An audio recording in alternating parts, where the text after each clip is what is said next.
What item is that, Dr. Johnson? Roman numeral 11B1. That will not be on the agenda for Thursday, as they didn't, my understanding is they did not vote on that at East Street. Is that right, Thursday? All right, so that won't be there. And then also, if there's no objection, we will move item 3 to the end of our Discussion tonight to allow for enough time. So, any objections to that? Okay. All right, so let's get right into it then. As we move through our exemplars, we've got a recognition there of the Ottawa High School dance team. Up to this point, we only have one listed under delegations. And then also for presentations, we will have a presentation about school safety and also the great teachers and leaders. Any questions about either one of those presentations?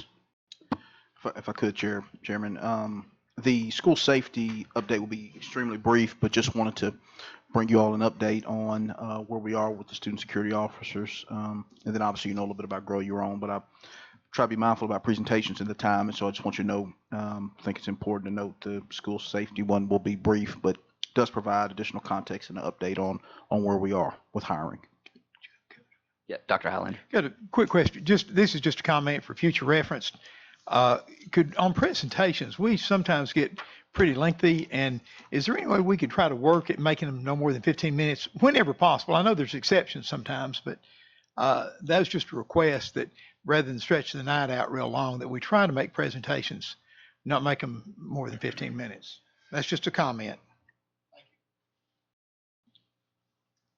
Okay, anything else there under presentations? All right, so that moves us down to the consent agenda. First item of business there would be field trips. It looks like it's going to be busy. A lot of field trips there. Any questions or comments about any field trip?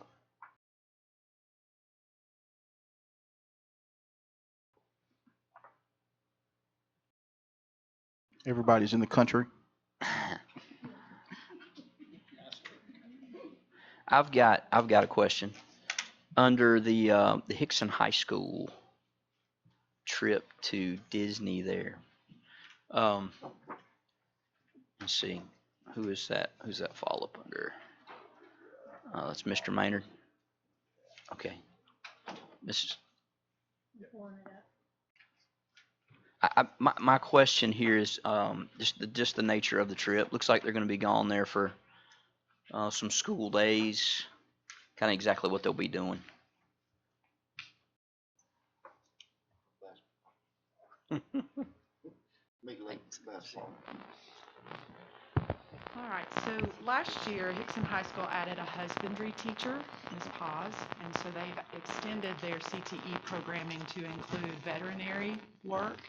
And so the trip to the animal kingdom has been arranged through their CTE program to extend and branch out into understanding more about the animal side of the work in agriculture, if that makes sense.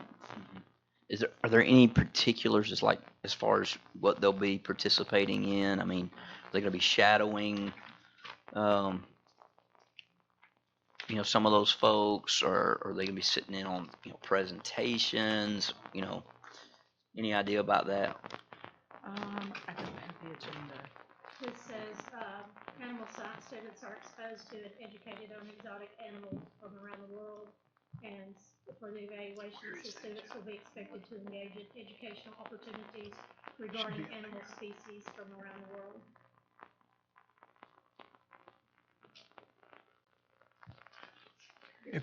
Could I come in? I have taught that course, and I think I'm not sure exactly the extent of what they're going to do, but it really is helpful for the students to go and see that. That's one of the things I've taught, but and the kids get really enthusiastic when they see that. So, I mean, if at all possible, I'd like to see them be able to go. Anything else? Yes, sir. Go ahead. And I've been sort of out of pocket last week, so, but I'm sorry. If I've looked over my agenda, I may have missed it. I had some Central High parents ask me about a trip to Costa Rica. Are you aware of that, Dr. Parker? They said they turned it in November and haven't heard anything. I didn't know if it had been lost or you know, or what, but the Spanish, and do you know, Dr. Johnson, anything about that? Yeah, John may want to come up and speak to it. I know there's some. So our process for trips is it goes to the executive director for consideration at a first level before it comes to the board, and so he can speak to whether or not there was a denial at that level. We've looked at it, Dr. Harlan, and just with some of the logistics of the trip and the personnel, Okay. it hasn't been approved at the principal level. Okay. Well, hey, I'll tell you, I'm for kids doing things that are positive, but I'm not for doing anything that's unsafe. So thank you for erring on the side of caution if you do. Okay, anything else there under field trips? All right, next item there would be under Mr. Goldberg, our bids and contracts. Anything under bids and contracts?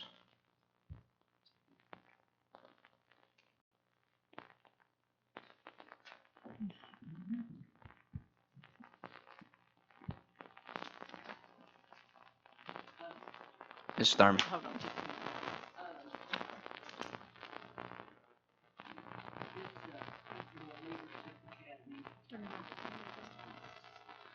Turned it on. Well, I can't get my computer to move here. Okay.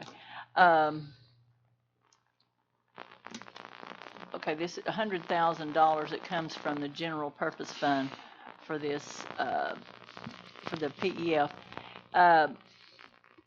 I guess I would just like some explanation exactly about who picks the principals for this Principal Leadership Academy. Never have quite gotten just for my information, how those people are picked to attend the Leadership Academy. Yeah. Is it the public ed that picks them? Is it you? No, Is so it- our district vets them. So was Justin Neely, their team. They vet.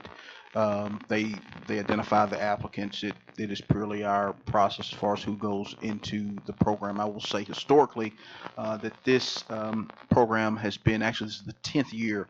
I think we're celebrating 10 years this year, the 10th year of this program.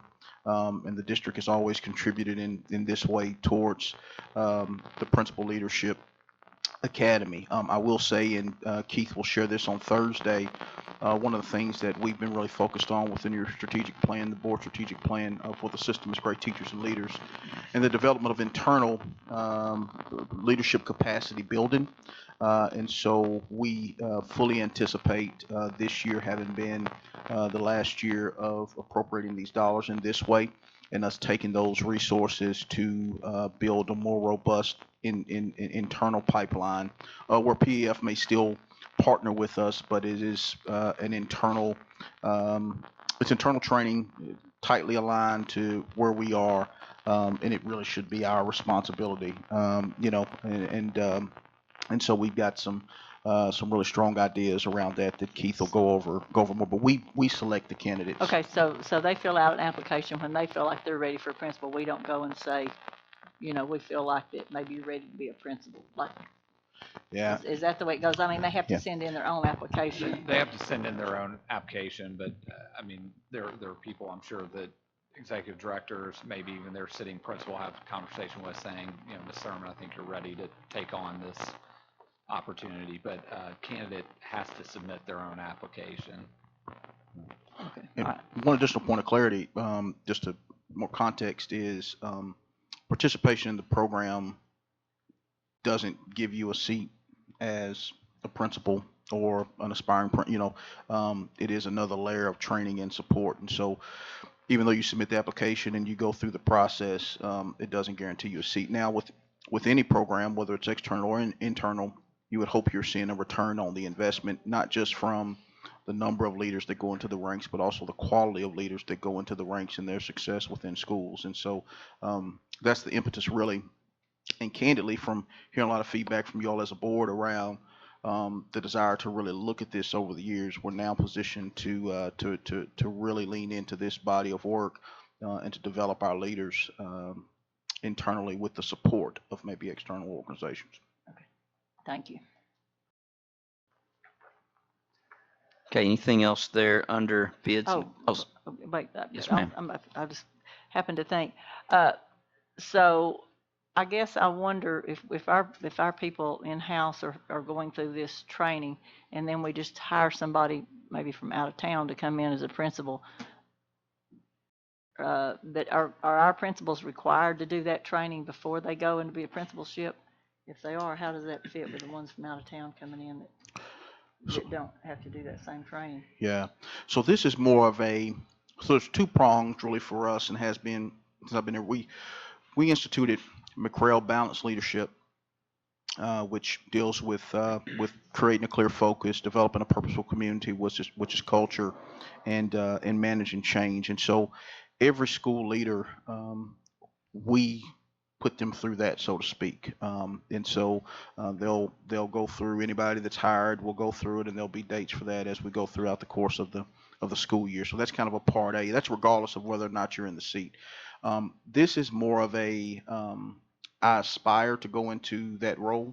And so what we'll be doing as a result, hopefully of us being able to really strengthen our internal structure for providing leadership development, is embedding even more tightly the work we're doing around balanced leadership to this body of work in regards to internal development.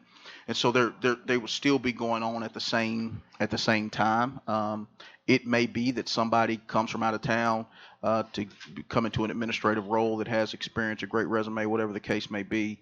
That person would be challenged or required to go through the balanced leadership training, not necessarily the leadership academy training, because the leadership academy will be a year-long intensive I aspire to be.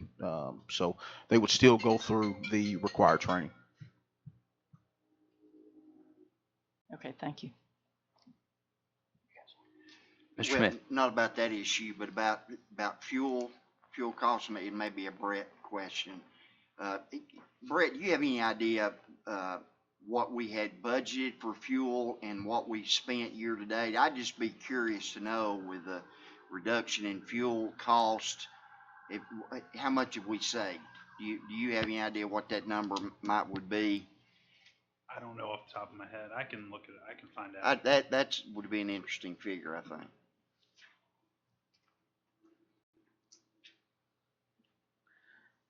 Okay.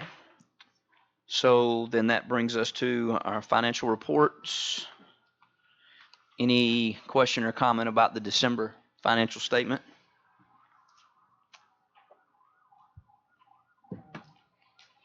Mrs. Thurman? Is this, because I guess I'm wondering why the raise was put under the consent agenda. I'm just trying to think, is that where the raise is in here? No, it's on the budget here. It's on the budget amendment, okay. Okay, anything on the financial statement? All right, so then it gets us to our budget amendments, federal grants, state grants, self-funded programs, anything that you've seen there that you want to address?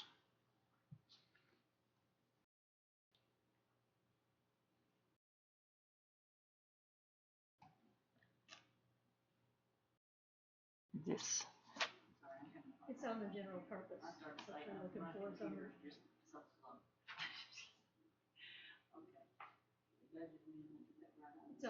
Yeah, and the one you're looking for is the general purpose.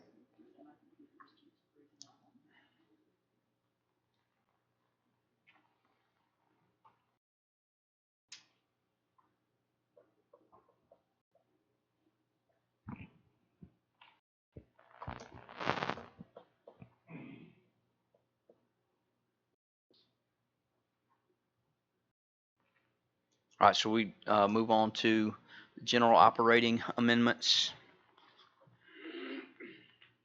General purpose budget amendments, anything there?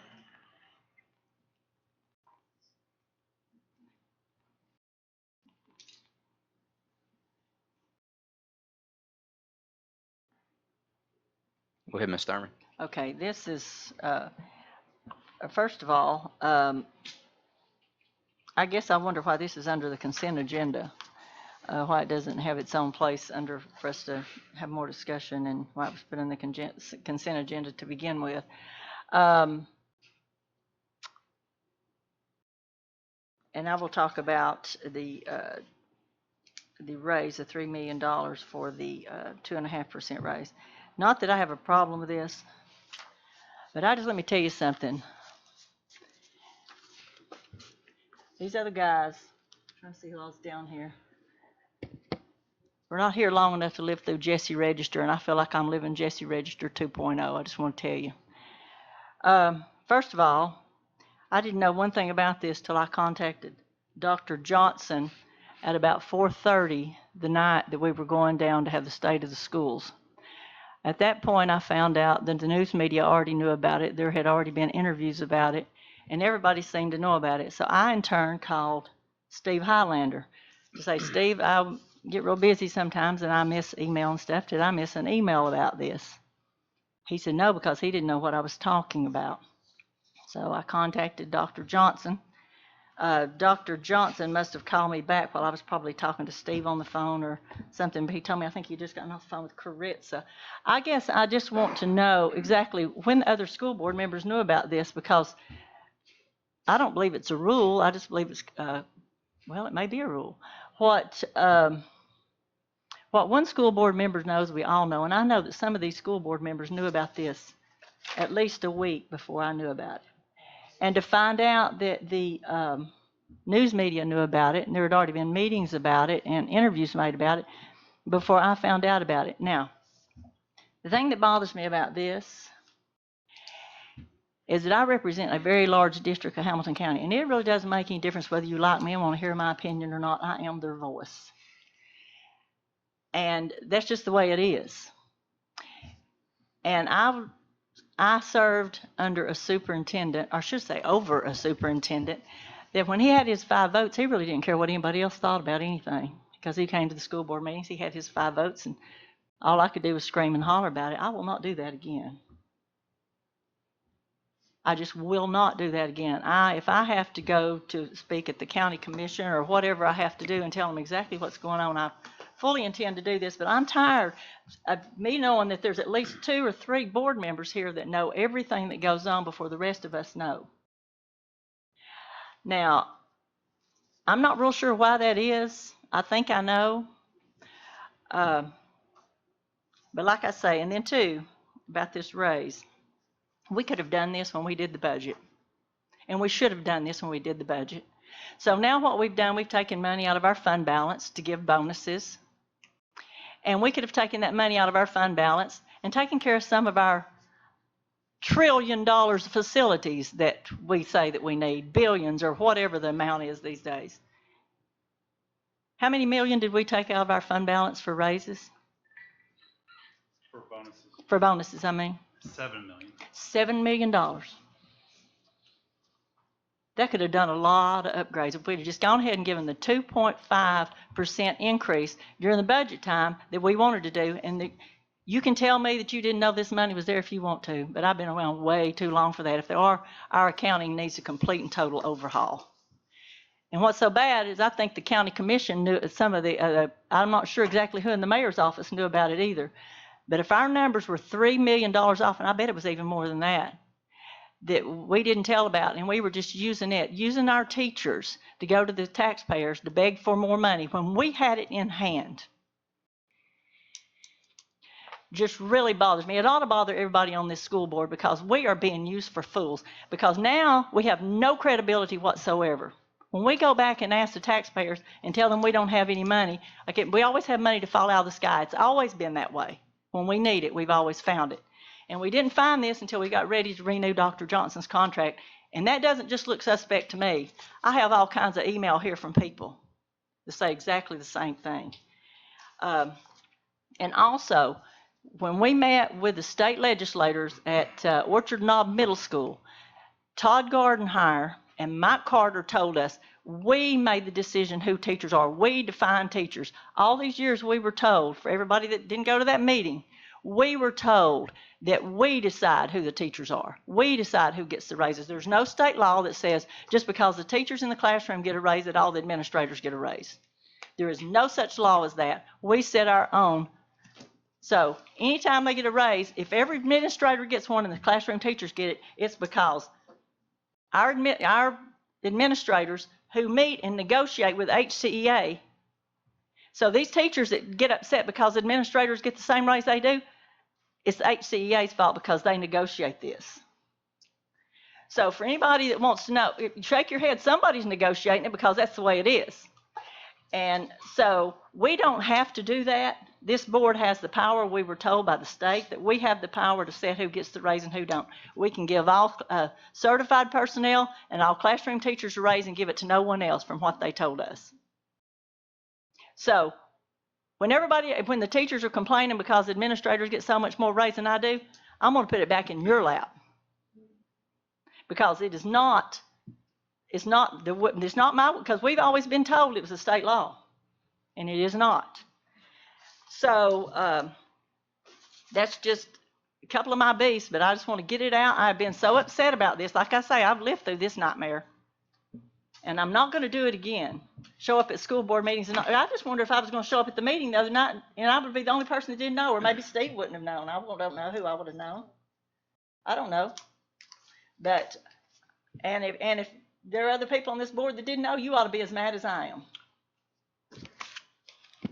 Mr. McClendon. So the cost of this 2.5% raise for the remaining 5 months is $3 million, correct? Correct. So we're already committing next year to use $4 million of our growth money to fund the rest of it. Yeah, it'd be a combination of growth and cost savings. Okay. Just because I've been through one budget season. I mean, how often, Rhonda, this might be a question for you. How often do we commit to spending that much money before we actually get it? I mean, I know we can say we know the money's coming or whatever else, but we don't know what's going to happen 6 months from now to what we're going to need to do. So I'm just kind of leery of committing that large money from next year's budget. So we are confident that we will receive growth money, whether it's sales tax, property tax, or the money from the state. We know the state's already announced some increases to state funding, and we know that historically property tax increases at least 2% every year, whether it's for us or for the county. One option would be to wait and do this in July like we have in the past. This accelerates it a few months because we have revenue that's coming in ahead of what we budgeted, even though we did budget very aggressively this year on revenue. If you saw the newspaper this morning, front page talked about the state is continuing to receive more surplus than they thought they would have. The same applies to local governments that rely on sales tax, especially in this type of economy. So we know that we're going to be, we don't know, we project that we're going to be at least $3 million ahead of what we budgeted.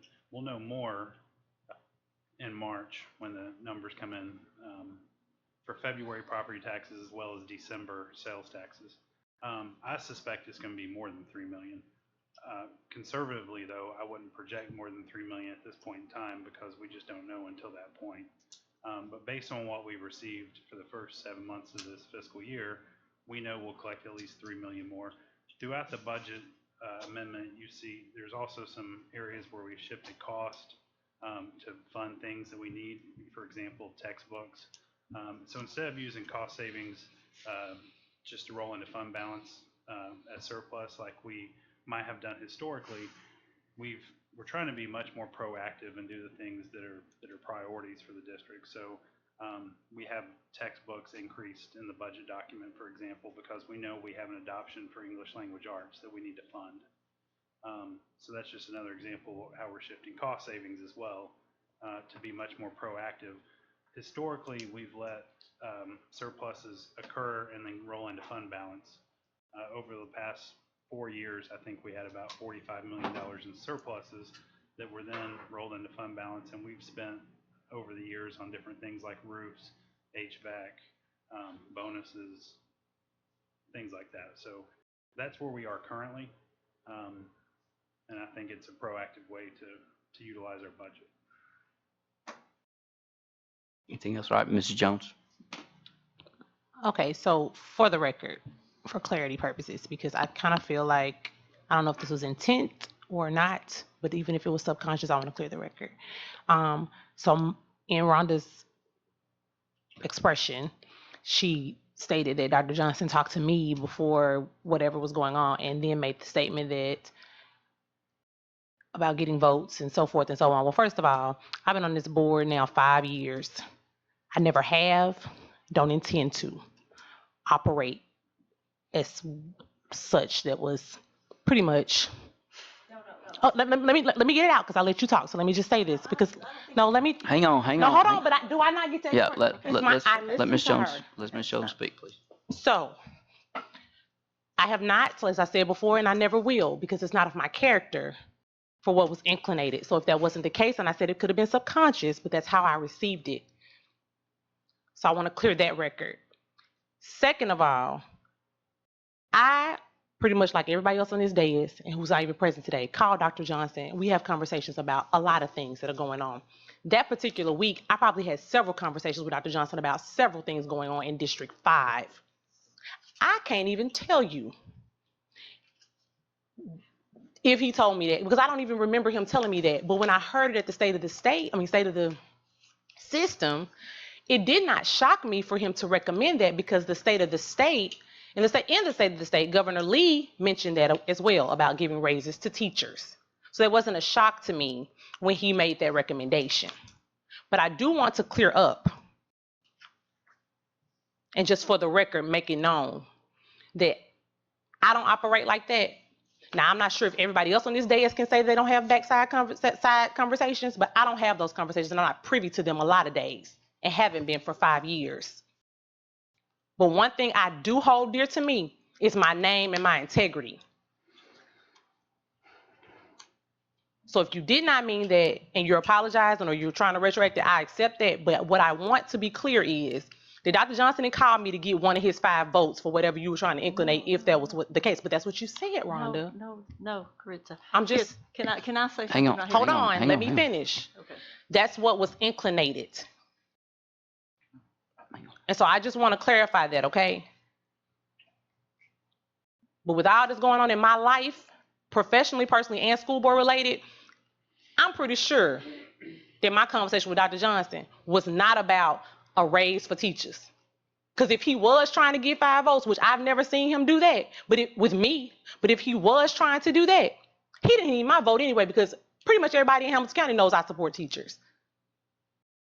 But I want to clarify that because I did take offense to that because subconsciously, if that was not your intent, that's what was inclinated.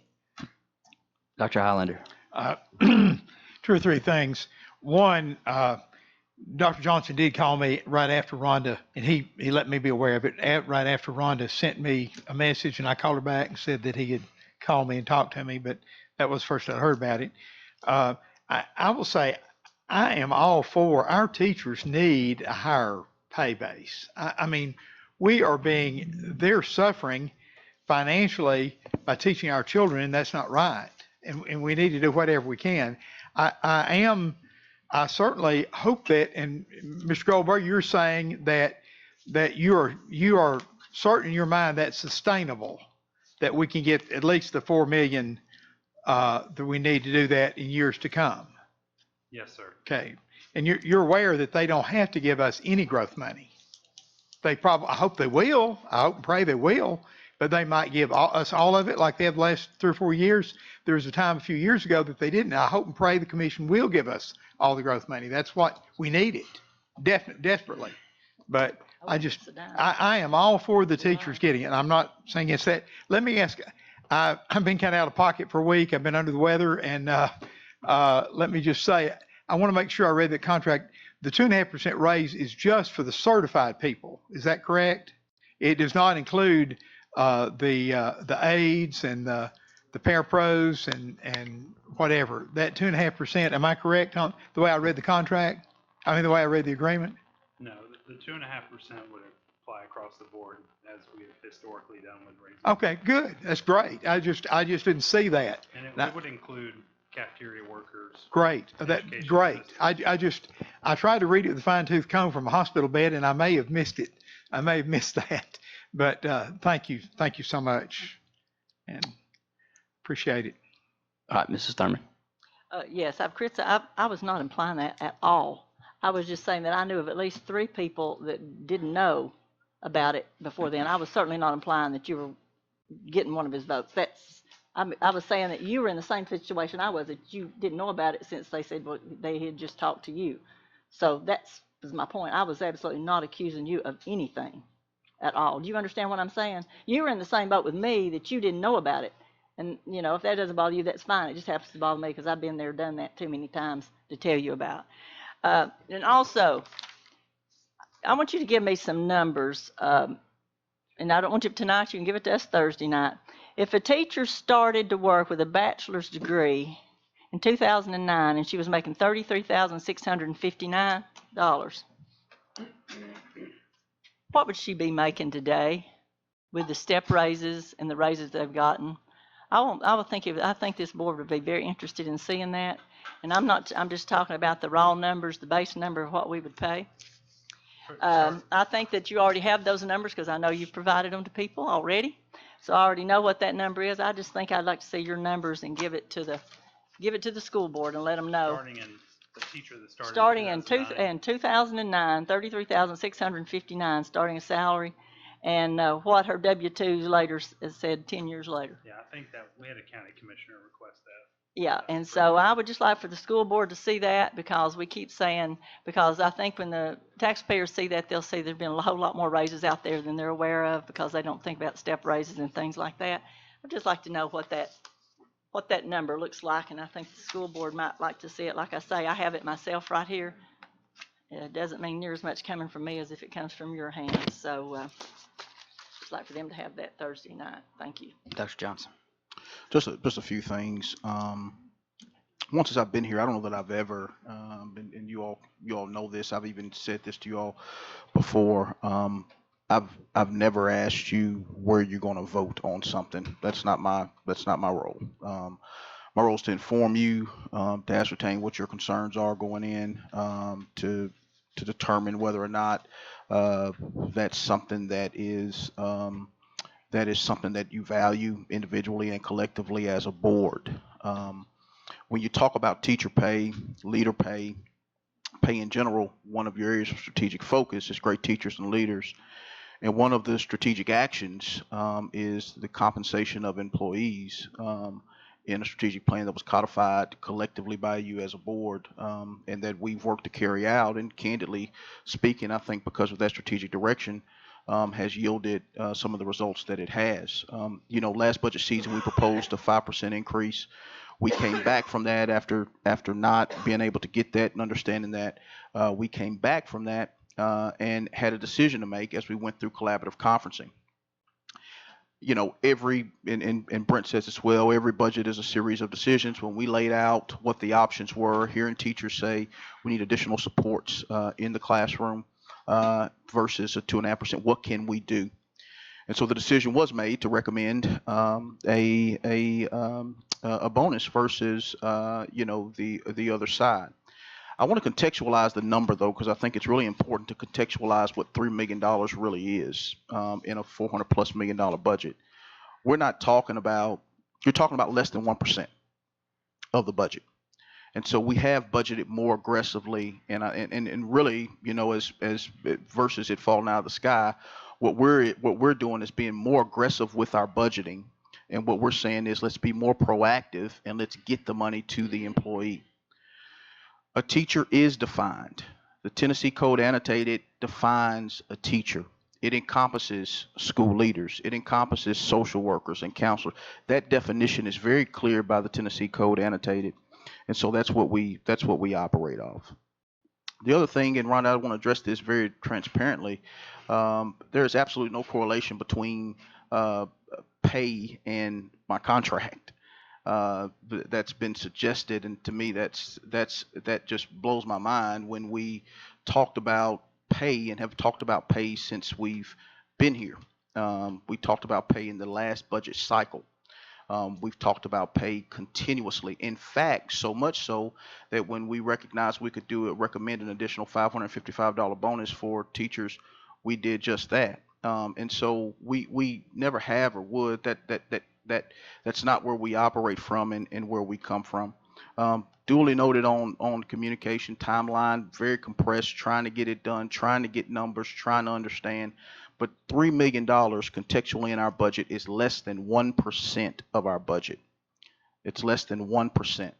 The $7 million it would take to make it recurring is about 1.3, 1.4% of our budget. And so that number contextually, it's just not, it's not like Brent's team mismanaged the budget. It's really us being more aggressive and assertive and proactive with the budget. Frankly speaking, we are resetting and have reset our budget, and we have. I want to go back and address one other thing. This school board collectively, you have appropriated a significant amount of dollars towards facilities. The year before I arrived, you put $8 or $9 million into roofs and HVACs. Last year, we appropriated $12.1 million towards facility upgrades. The year before that, we put another $10 million into capital. And so over the last several years, there has been that commitment to facilities. There will be that commitment from us as much as we possibly can to the facility conversation. And so I just want to be real clear. It is less than 1% of our budget. In the context of $40,000, I believe the number is something like $30. Brent, my math may be a little off. Is it roughly $30-ish and a $40,000 a year salary is what we're talking about, additional dollars contextually that would be available. And so it's us saying, hey, look, we have this. What can we do with this to position us and to do one of the things that has been this board's priority, which is to compensate our teachers, leaders, and support staff. And so that's our sole focus in so doing the work, and will be and has been for the days ahead. Mrs. Thurman. Yes, well, you should have done it when we did the budget. If it was just such a small penance, that's what we should have done when we did the budget. So You should have offered it then. I'm sorry. Like I said, you say it don't fall out of the sky and all this stuff, and I understand that. I know exactly where money comes from. I just worked my butt off today. I know exactly where people's money comes from, and they work as hard for theirs as I do for mine. And quite frankly, there are a lot of people that don't like being played for fools. And I tell you, if you think the county commission is going to come across with an open arms with a lot of money with shenanigans like this going on, I'm sorry, they just won't. Because, they're used to dealing with big budgets as well, and they know how this thing works. And there's a lot of pretty smart people. I don't know, I have quite a few smart ones at District 1. I imagine everybody else does. And so, like I say, we can say what we want to, but I know what I see. Mr. Bennett, question. Yes, sir. So does the state or does the state not define what a teacher is? The state uses the word teacher to mean a lot of things in different contexts. Mm-hmm. So broadly speaking, a teacher is any certificated employee. So anyone who holds a valid teaching certificate. Correct. Okay. And more specifically, anyone who holds a valid teaching certificate and who is in a position for which the state requires a teaching certificate. Okay. So for instance, Mr. Fogelman, his predecessor, had a teaching certificate, but the state doesn't require that you're human resource director For that job. And so that would not be a teaching position, even though historically in Hamilton County Schools, we would treat it as such, pursuant to the memorandum of agreement that goes back decades. Yeah. So I have a follow-up question then. So it's my understanding at this time that there are some state legislators who are attempting to redefine or more concisely define the definition of a teacher. Is that correct? That's my understanding. And my concern, anytime you go to redefine something in the code, is that we have laws and cases that are built around how different definitions are stacked against each other, mm-hmm. sometimes over years. And so when you go and you pull one thing out, when you think you're creating clarity, you end up creating confusion because there are a bunch of other things that assume what other things mean based upon that definition. So I mean, there's some very smart people who are looking at this. My admonition would be, when they fix this, I hope they don't confuse that. If you follow what I'm trying to say. To the extent that they're talking about a class, for example, one of the proposed changes to the definition, as I understand it, is they believe that a teacher should be limited to someone who's actually standing in front of the class conveying instruction. Well, that would automatically preclude school guidance counselors because they don't provide instruction, but we've always treated them as teachers, and they certainly are supporting the instruction. And the General Assembly says that they're important. Well, if those folks aren't teachers within the meaning of the code, what are they? Same with school psychologists and so on and so forth. So anyway, it's a conversation I know they're having in Nashville. I think a lot of us are concerned that in an effort to provide clarity, they're going to create other wrinkles that they haven't yet thought about yet. And I know that the Tennessee Organization of School Superintendents has been very active in that conversation, trying to sort of slow down the process to be sure it's very deliberate. Okay, Mrs. Thurman. Yes, well, they told us there at that meeting that there were counties in the state that gave classroom teachers raises without giving them to everyone else. They told us that. Okay. Yeah. Well, Okay, this is where I get, this is what is so frustrating to me. Does the right hand not know what the left hand's doing? What's going on? How can they do it and we can't? Well, so we're talking about at least 3 different things here. So the definition of who a teacher. Her chair just broke. Brand new chair. I hope you saved the receipt. I used to sit in that chair. No, there's a new chair. You're brand new tonight, so. It used to just drop. Just be sitting there and go. Thank you for being a gentleman, Dr. Johnson. That's just Miss Old Chair. Yeah. So Ms. Thurman, so we're talking about at least 3 different things. So what is the statutory definition of a teacher? If what they're talking about is who gets a pay raise, so that's a really complicated thing because everyone seems to, the General Assembly seems to think that when the administration comes in and says we're going to do a pay raise for teachers, so the state does a 2.5% pay raise for teachers, everyone seems to think that that means that an individual teacher gets a 2.5% pay raise, and that has never been the law. What the administrations do when they say we're going to increase teacher pay by 2.5%, what they're saying is that line item in the state budget for BEP instructional positions is going up by 2.5%. Okay, so first of all, you need to remember that not every position is funded by the BEP, right? Trust me, I know. Yeah, exactly. And not every, and in every this particular county, not 100% of the salary is funded by the state. Correct. So whenever you hear teacher salaries are increasing by 2.5%, the practical trickle down for a county like Hamilton might be it's increasing by 0.25%. So some of the problem is that they're using a term, and it's not the General Assembly's fault. When the administration makes a proposal, the General Assembly runs with it and comes back and says we've increased teacher pay by X%.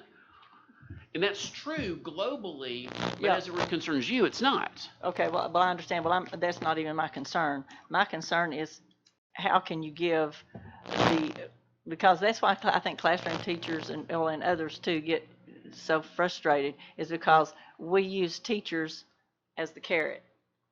You get a raise, and then actually they're getting a whole lot less raise than the administrators. But yet we're putting the teachers out front and using them as the classroom teachers need all this extra money. Yeah. But yet everybody else is getting the same amount. And it's very frustrating to me that we can't, because we just continue to widen the gap between the classroom teachers and the administrators by doing this. And I would like to be able to give the true classroom teachers, the people that work in the schoolhouse, money to kind of diminish that gap a little bit instead of continuing to make it wider and wider every time we give a percentage increase to everyone. It makes the gap wider. And I would like to have a way, there are ways to do that. Yes, ma'am. And, So and you're exactly right. There are ways to do that. Part of the, so that it's not like you all have just decided to go down a rabbit hole and make stuff up. So the state salary scale is driven by, this is the minimum salary a teacher makes. And there's a multiplier for what you pay an assistant principal. There's a multiplier for what you pay a principal, and so on and so forth. And it's all keyed off of that minimum salary. And so Hamilton County and every other district years ago decided to come up with a salary scale that's again keyed off of that amount. And so there's a multiplier effect. Now, what happened, I guess, back when PECA was adopted, and so that would have been in, I think that's right. I was actually looking at Steve Highlander in my mind's eye because of the conversations he had years gone by. So at that point, when the principals came out of the bargaining unit, a lot of districts decided to disconnect their raises from the teachers, but a lot of folks haven't. So there's absolutely nothing that prevents you from sitting down and figuring out your own salary scale at the management level. Now, it'll take some work, but it can be done. you mean like just giving them a percentage raise on, say, their base pay or something like that without all the other multipliers? Is that what you're saying? Well, so it could be more complicated than that. So the teachers, as part of the negotiations with the collaborative conferencing, you could decide we're going to have a salary scale for teachers. And if you're in the management side of things, the administrative side of things, then you have a completely separate scale that you okay, sit but that's down. I guess that's what I'm talking about. We don't necessarily have to do exactly the same things we do for one as the other. That's So. right. Well, Yeah, that's my whole point. That's what I'm saying. We don't have to do that. And that's why I get so, I mean, it just seems like. The flip side of that, though, Ms. Thurman, is you've got to tie it to something. And since it has to be tied to something, historically, the board has looked at it from the standpoint of, okay, if I am a teacher and I'm working 10 months of the year, but I spend a fair amount of time after hours on weekends, and I'm making this much money, but they're pulling out the chair for me. You know, Dr. Robertson's pulling out the chair and saying, hey, I think maybe you'd like to sit in the assistant principal chair.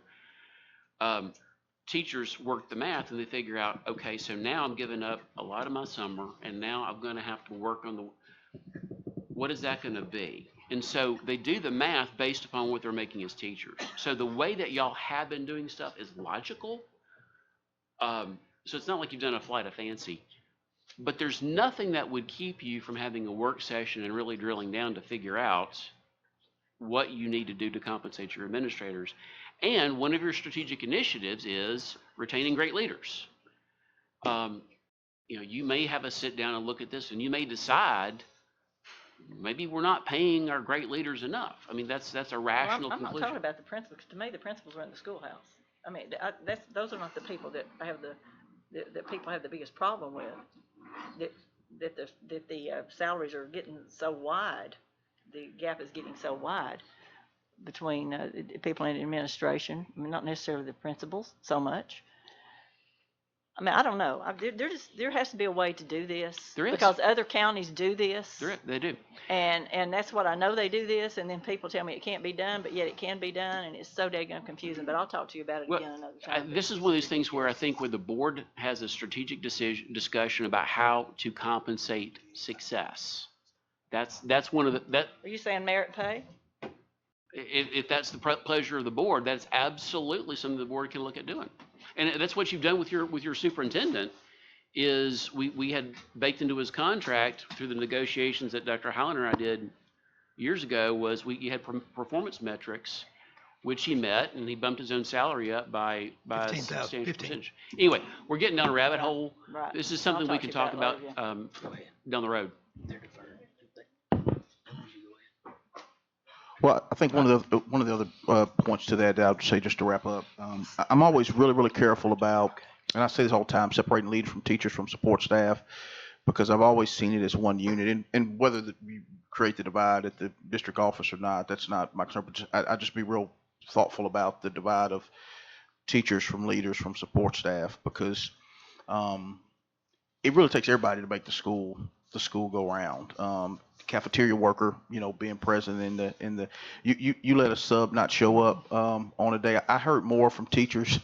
We talked more in Becca about sub shortages, and the extra burden it was putting on teachers than we did anything else. The other thing that I would share is that one of the things we're going to be looking more aggressively at, and I've had some conversation around, is differentiated pay, and how do we broaden our scope and structure our scope of differentiated pay such that more teachers have access to resources and funds. And so, right now we do a lot of our hard to staff areas with a differentiated pay plan or differentiated pay model, but it is something that I think we have some ability to expand out even further to maybe impact some more teachers throughout the continuum. So that's it.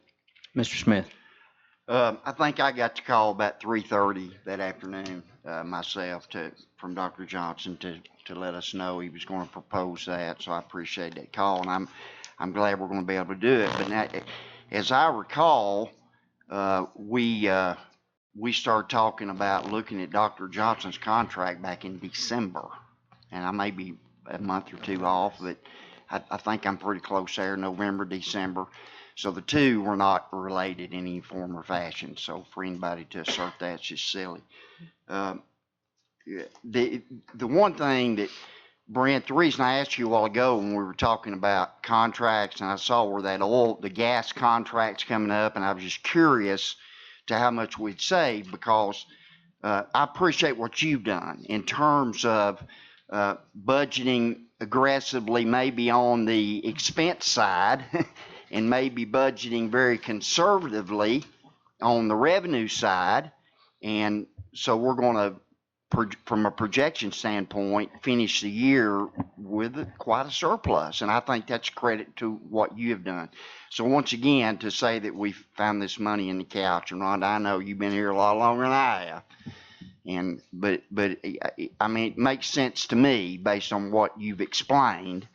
And so it just sounds to me like it's good budgeting. I'm glad that we're able to do this for the teachers now. Should have been done a long time ago, and I think we did best we could with giving them bonuses. And but those guys, girls, women, they all deserve it. So thank you. Dr. Highlander. Thanks, sir. I thought I might ought to clarify something I said. Obviously, now, Mr. Fogelman, you can, Keith, you can tell me if I'm correct on this. PECA does not negotiate for anyone other than the teachers, not administrators, not support staff, or anyone. Am I correct? Okay, I just want to make sure on that. And Keith, although you're not a certified teacher, you're very important to us, Keith. I want you to know, since that, and actually the superintendent is not required to be a certified teacher. He is, and I'm thankful that he is, and I'm thankful for his experience. But state-wise, he's not required to be by the state. But I just want to say, those people are very important to me, and that was why I asked the question. I'm not trying to denigrate the need for teachers, but I think as Dr. Johnson said, I will amen him on that. It takes every single person to educate the children, and I agree wholeheartedly with that. And thank you. Ms. Thurman. There is a way to do this, and I brought it up before, but it never has been done. A friend of mine who's a millionaire, yes, I have a few of those, that told me the best way to do this is the way he did it in his company. You just figure out the highest paid teacher in the county, figure out what 2.5% of her salary was, or his salary, whoever, and give that amount of raise to everybody across the system. That way everybody goes up at the same level, and we don't keep widening the gap. And that way no teacher is going to lose out. The highest paid teacher will still get 2.5, and others will get that same amount raised, and it will just raise everyone up. You got something else? You got something else? No, I'm sorry. All right. Mr. McLennan. Brent.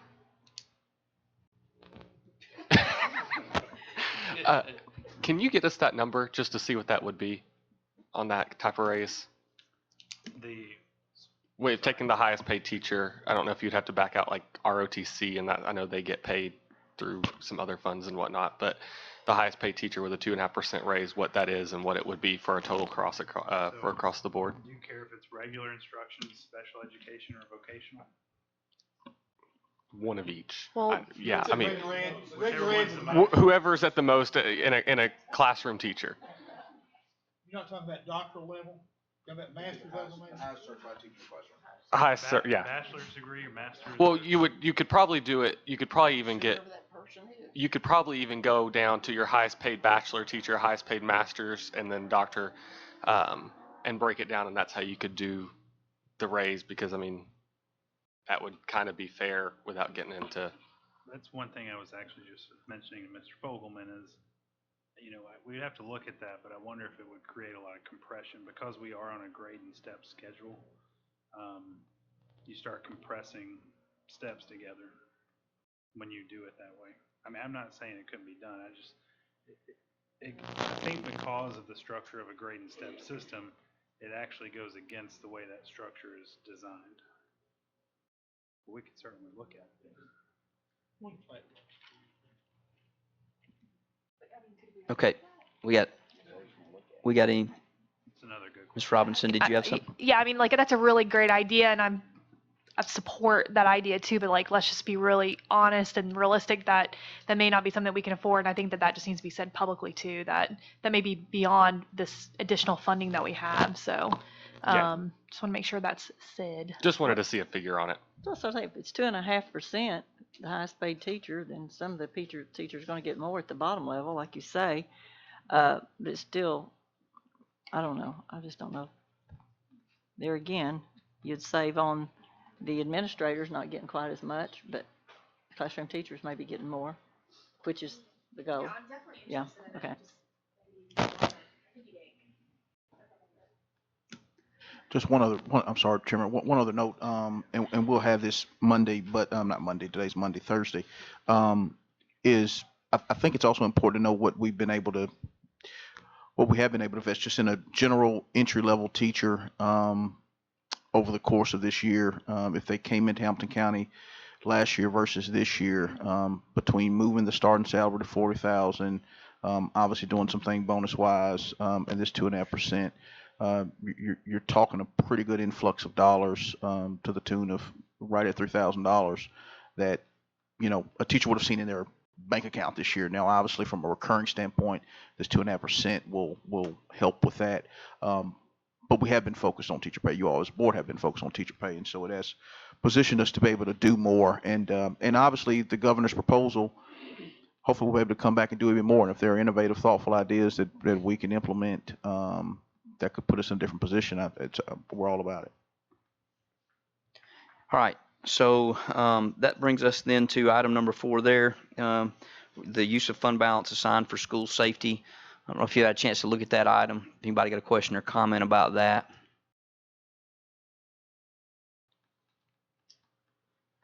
I have a question if no one else does. Mr. Goldberg, do you know, or I'm sure you do, but could you explain to us, so $165,000 here from fund balance, and it just says for use of, or for equipment, specifically what type of equipment? So, is Ben here? No.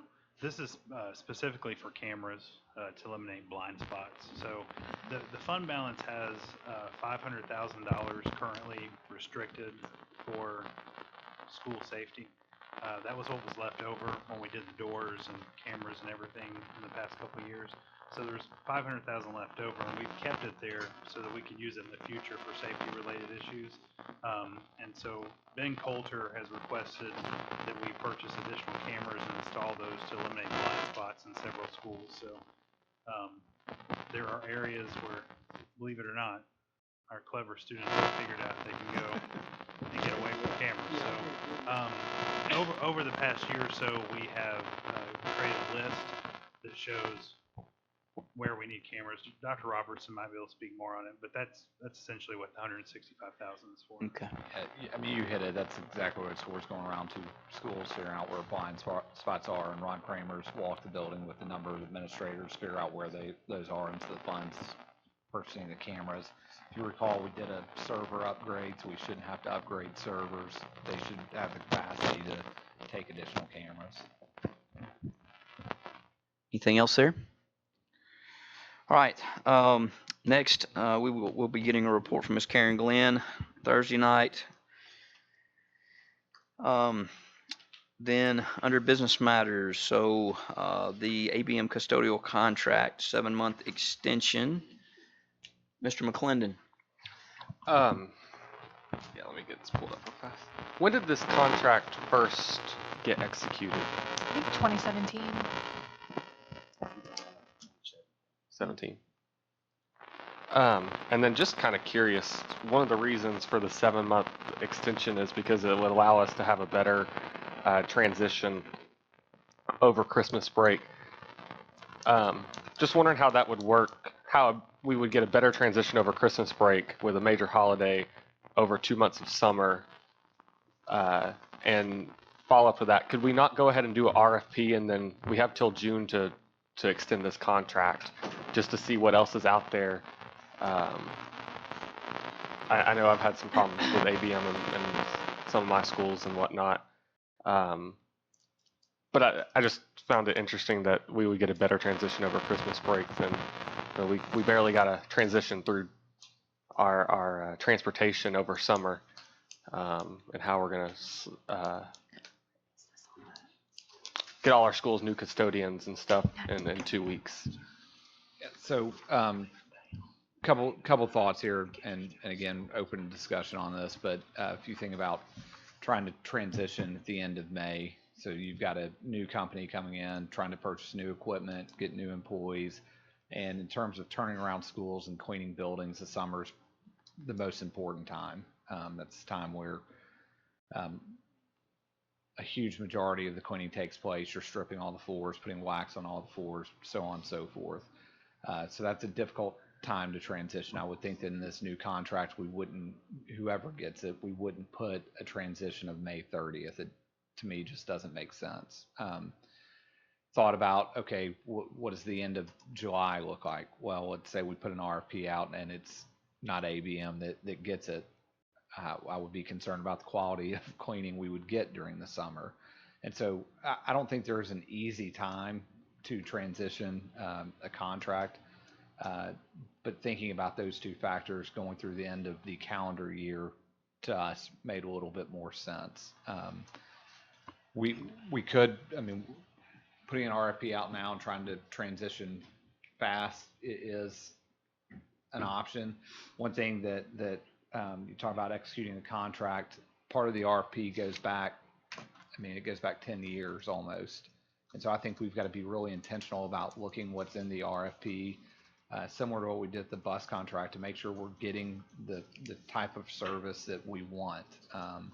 There are some things that are not in the contract that I think should be in it. And there are some things that probably are in it that we need to take out. So I just want to be really intentional about putting the best RFP together as we can, and hopefully get the type of bidders that will provide a great service. I think we're going to, exploring, I don't want to, so exploring other options as well. And that gives us time to do that if this is something that we could do a hybrid model with, to where maybe we employ a head custodian at every school and then do an RFP just for services outside of that head custodian, or is there some cost effectiveness and quality of product to bring all the services in-house? So we're looking at all those options, and if we go through December, it allows us the time to really make sure that we have those numbers right. Mrs. Robinson. I think that I maybe don't understand your note in the contract. I understand where you're going with this, so, and thank you, because I actually thought perhaps we were trying to bypass any type of RFP. So I appreciate that, because I do think it's really important that we put an RFP together for this service. It's like our second largest expense to our budget. So I think, aside from personnel, but I guess I'm confused on your dates. Our current custodial contract may be extended through June 30th, 2021. but will require a new RFP for custodial services.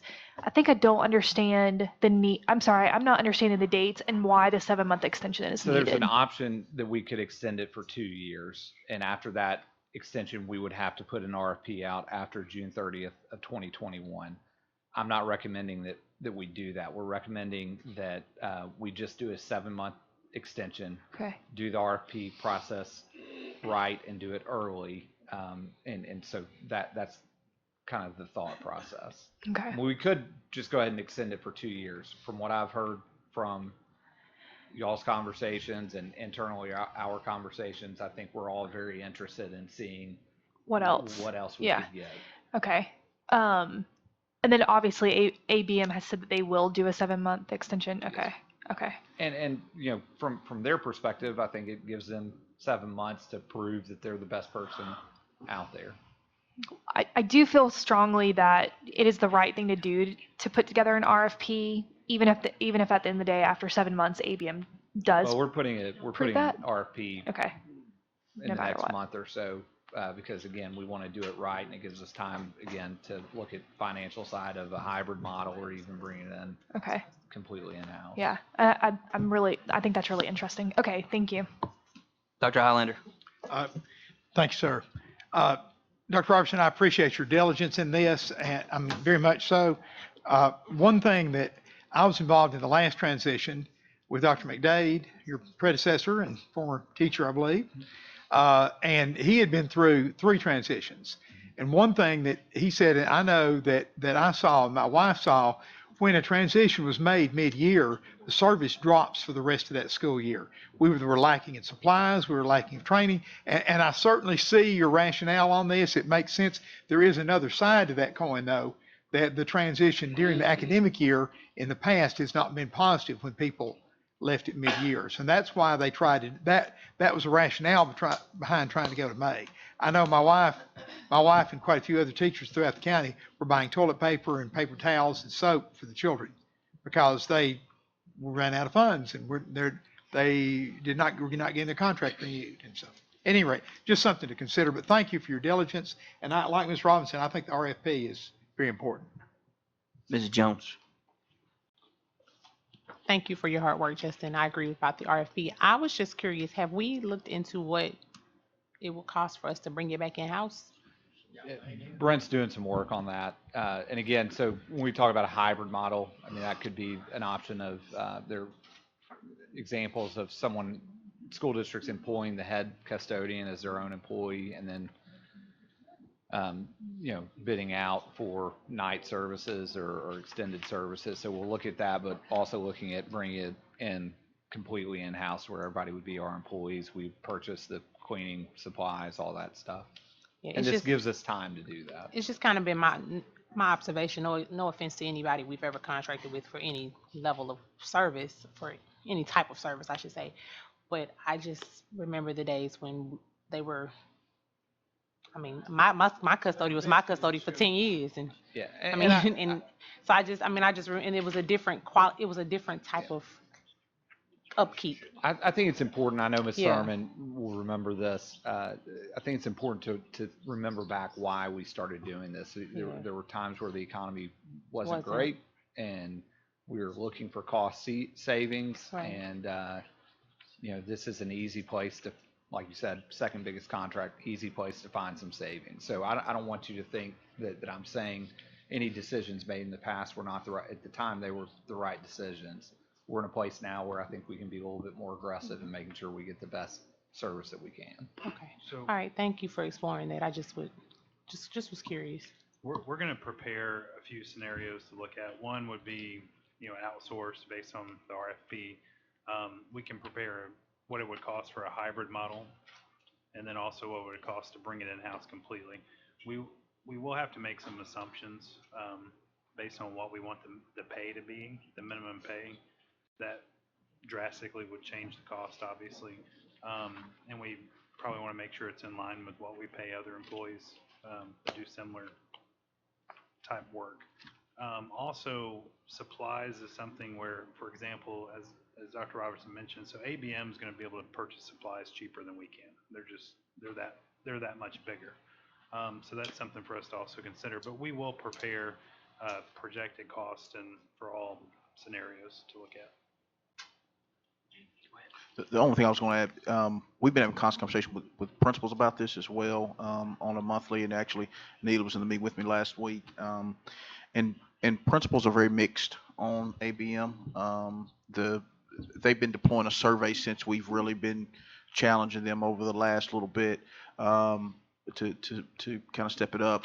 But it's interesting. What we found is that the survey was connected to the pay of the custodian. And so principals may have felt like if I rated it bad, then the custodian wouldn't get the raise that he or she deserved. And so it skewed the results. And so there's a whole second conversation to have around just that. So principal, we definitely have heard the concerns and are working on it. Okay. That brings us down to board matters. Mr.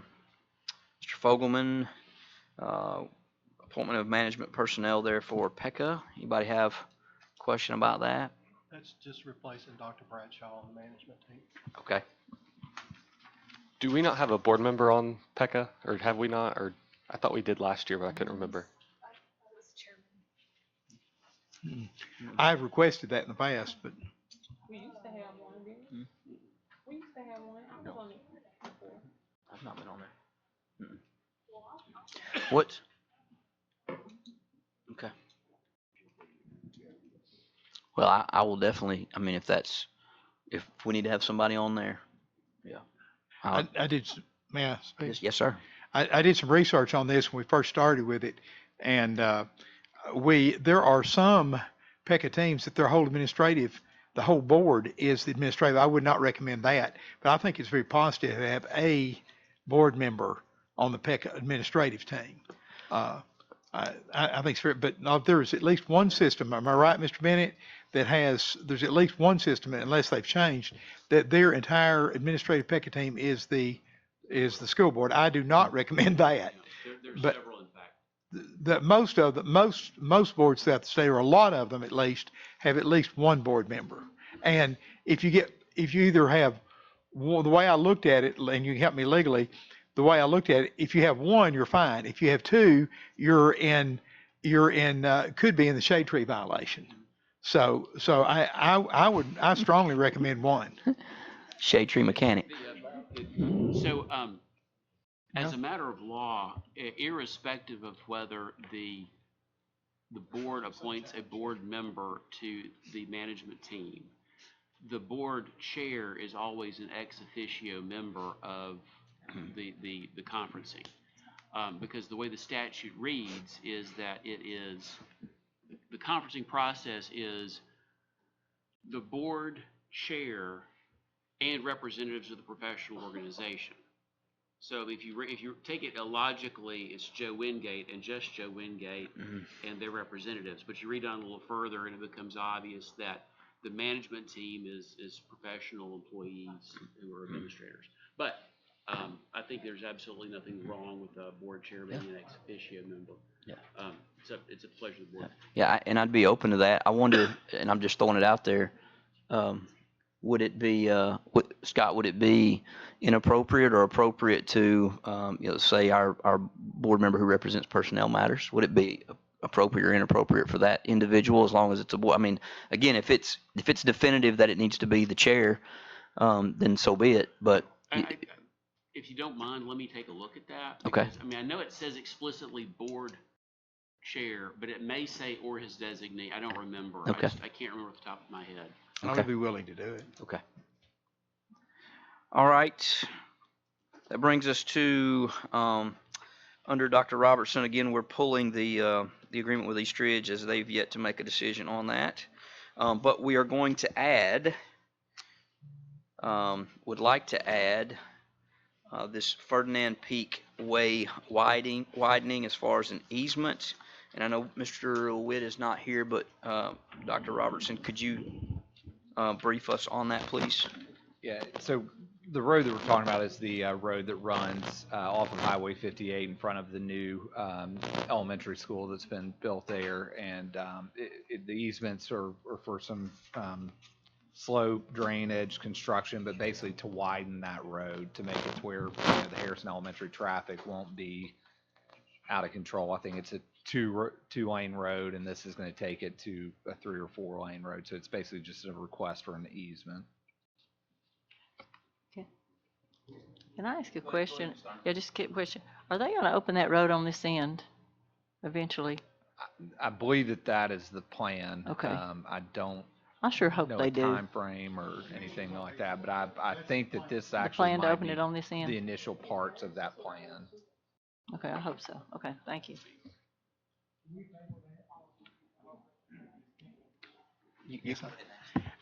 Dr. Robertson, Dr. Robertson, is the cost of that widening, is that on us or is that on the county? I believe it's on the city. On what? The city. The City city? of Chattanooga. Okay. And I have been told that they're planning, I've been told by commissioners, and that they're planning to run that all the way through. So, they have not definitively said, yes, we're doing it right now, but that's the plan. Which would ease traffic a great deal for Right. our parents coming to that school. And off Highway 58, which is a good thing. All right, and then lastly, we have that board policy, the student suicide prevention. Any comments, questions about that policy? Should be a first read.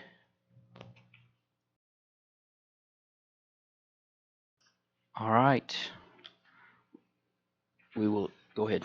Just one note I want to note for the board on record. March 10th, I got the same notice sheet about the partnership network meeting, but it will take place 5 to 7 at Delwood. It had been deleted from the calendar, then it went back on. So March 10th, 5 to 7 at Delwood partnership network. The partnership network, March 10th, 5 to 7. 5 to 7.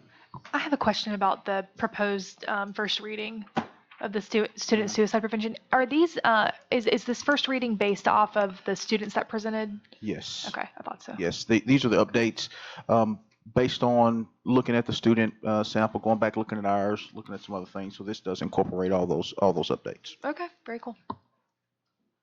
All right, let's take a brief break here, 5-minute break, and then we will reconvene. Brian, do you know what time that meeting is? I'm right behind you. 5 o'clock?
Johnson's contract down here to the bottom, so we give it ample time for discussion. So just brief recap. This item was first brought up in November, and we gave the okay for Mr. Bennett to begin talks there on our behalf, and begin to bring a draft with an update there in December, I believe, the first week of December at our retreat. And he kind of gave us an update as to where they were, and then proceeded on into this beginning of the year. And so the draft that everyone has had or seen is where it currently stands. And so we will, it has been requested to be placed on the agenda. And so that will give us an opportunity tonight to discuss with the possibility of a vote on Thursday if we so choose to do that on Thursday night. So I will open up the floor for discussion or questions. Mrs. Thurman. Yeah, this is a question for Brent. What percentage increase is this going to be for the superintendent? What percentage of an increase? Is it 20%? 20, 25%? We don't know this. Do you mean, are you asking for like the lifetime increase, like No, I'm including talking bonuses? about for just this year, like the teachers are getting a 2.5%. What's he getting? Just base pay though, is what you're asking? Because it wouldn't, Yeah. There's 3 phases on it. Yeah, There's I 3 phases. understand. You got the salary, you've got the retirement, and then you've got the incentives. So, I mean, are you talking about the Just base maximum or pay, just part? Whatever he's getting in base pay.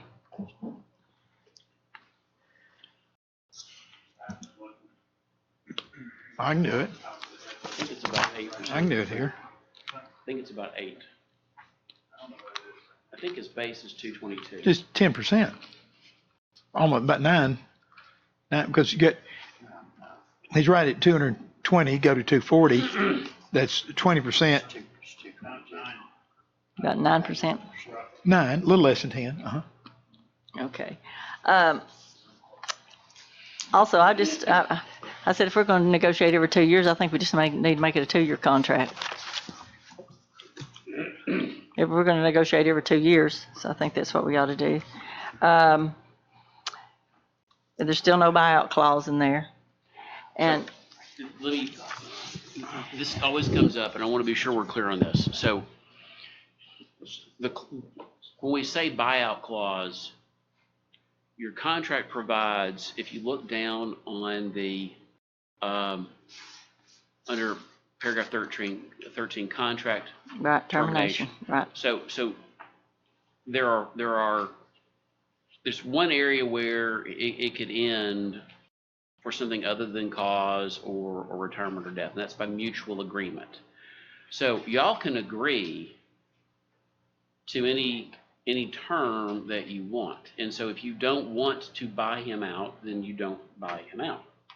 If he were to decide to go somewhere else and you didn't want to release him, you wouldn't have to release him. Now the practical side of that is if he's going and he wants to go, then the practical side is he's going to go. And so in that conversation, if you wanted to release him and in exchange for the acquiring district helping you toward your new search, you could do that. You could ask for it. They might say no.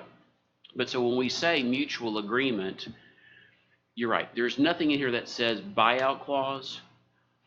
But if you, as the board and Dr. Johnson, wanted to have some kind of buyout arrangement, either a board getting him buys out some portion of his interest, or you're buying out some portion of his interest, you can do it.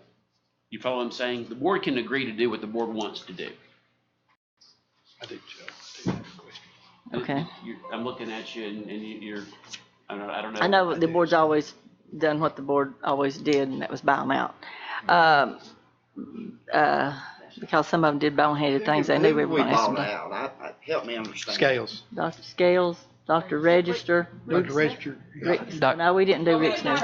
We did not, no, we did not. No. It's just Dr. Scales is the only one that. Well, and then Dr. Register Dr. Register got a consulting fee that he never showed up for, but whatever. We just bought him out, basically. Hey, Ron, can I just ask, what part of the contract are you looking at? Well, in I regards was to just buyout? I was just looking at, because there have been, and Scott knows this, superintendents who have done some boneheaded things that they knew that we were going to say, okay, this is it. It didn't really fit any of the other clauses, but, it was just the final thing. I was just looking at the contract termination, and I had asked Scott in the beginning about a buyout clause, that if he wanted to leave, he could leave, but we didn't have to buy him out, Thank you. Page 6, I'm sorry. Paragraph 13. Yeah, Thank you. paragraph A, under 13. mutual agreement. And so under that scenario, Ms. Thurman, if he wanted to leave and you wanted to release him, you could do that. And you did that with Mr. Smith. So again, that means really whatever you and the superintendent would agree to, basically. Okay, and in this, I think this is just a side note from me. I think it's interesting, we want public input about everything except this. We want to make sure everybody's involved and get public input, and then when it comes to this, we really don't care what the public has to say.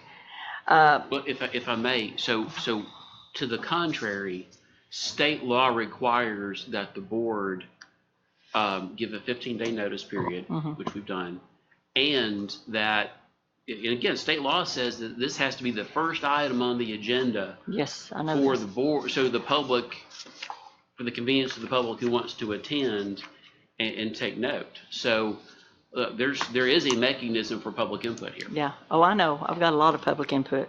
So I know all about that. That's not my point. I mean, we have public, meetings for just about everything.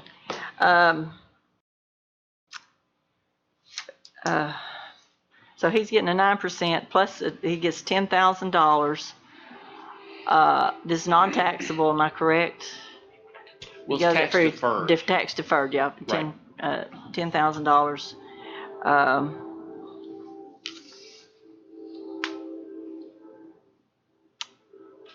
And I still don't understand why we're doing this so early, but I'll let somebody, and he's going to get another possible $20,000 in bonus. Is that correct as well? Yes, ma'am. If he hits 4 of the 5 metrics that the board's agreed to as part of the Future Ready 2023 plan, then he gets a bump based on hitting those metrics. Yes, ma'am. Okay. This goes back to that merit pay thing you were advocating a minute ago. No, I was do it for teachers. Now, you just want to do it for superintendents, you don't want to do it for teachers, and the teachers are the reason the superintendent's getting a raise. He's getting a bonus. It's because of the classroom teachers. It's not because of anything he did, it's because of their work. So I rest my case, sir. That's what he did. Dr. Highlander. Thank you. Two or three points here. There are a lot of really good things that are happening in Hamilton County. I mean, there are a lot of really good things under this administration's leadership, and I think we've been blessed in a lot of ways. I really do. Now, before I go any further, I am thankful that he got that $15,000 raise from what he started at 197.5, and Mr. Bennett and I worked it out. So I am thankful that he's got the 15,000. He's gone from 197, plus he got the percentage raise that all the other certified people got. So correct me if I'm wrong, he's around about 220 now, ballpark. Is that right? 222. So he's come up, about 25,000 from where he started. And I'm thankful for that. I'm thankful that he met those criteria. And I like I did raise a point, one that was in the original contract that was not measurable, easily measurable. I brought up to Dr. Johnson, and he and Scott Bennett agreed, Dr. Holler's right. That's not measurable. And if you have to pay for AP tests and things like that kind of negates it. And I like the merit better than a flat pay raise. I mean, personally, I'd rather up those 4,000 or 5,000s to 10,000 and cut out some of the other things. But that's, I think Dr. Johnson and Mr. Bennett jokingly said they don't want me to negotiate for his contract, which is okay. I'll take that as a point of honor that I'm a decent negotiator. But Dr. Johnson is a person, in my estimation, a person of high integrity. I think he is. And he made an agreement with us. And I personally think that while it would be good for him and his family, and I understand why he wants to do it early, I think that if we wait until the appropriate time in September, there will be 9 months. And when I looked at hiring people, most school boards start looking to hire in January and February for the following school year. And if he wants to leave, he's got time to do it. If we were voting in September, I think I'd be right there for it.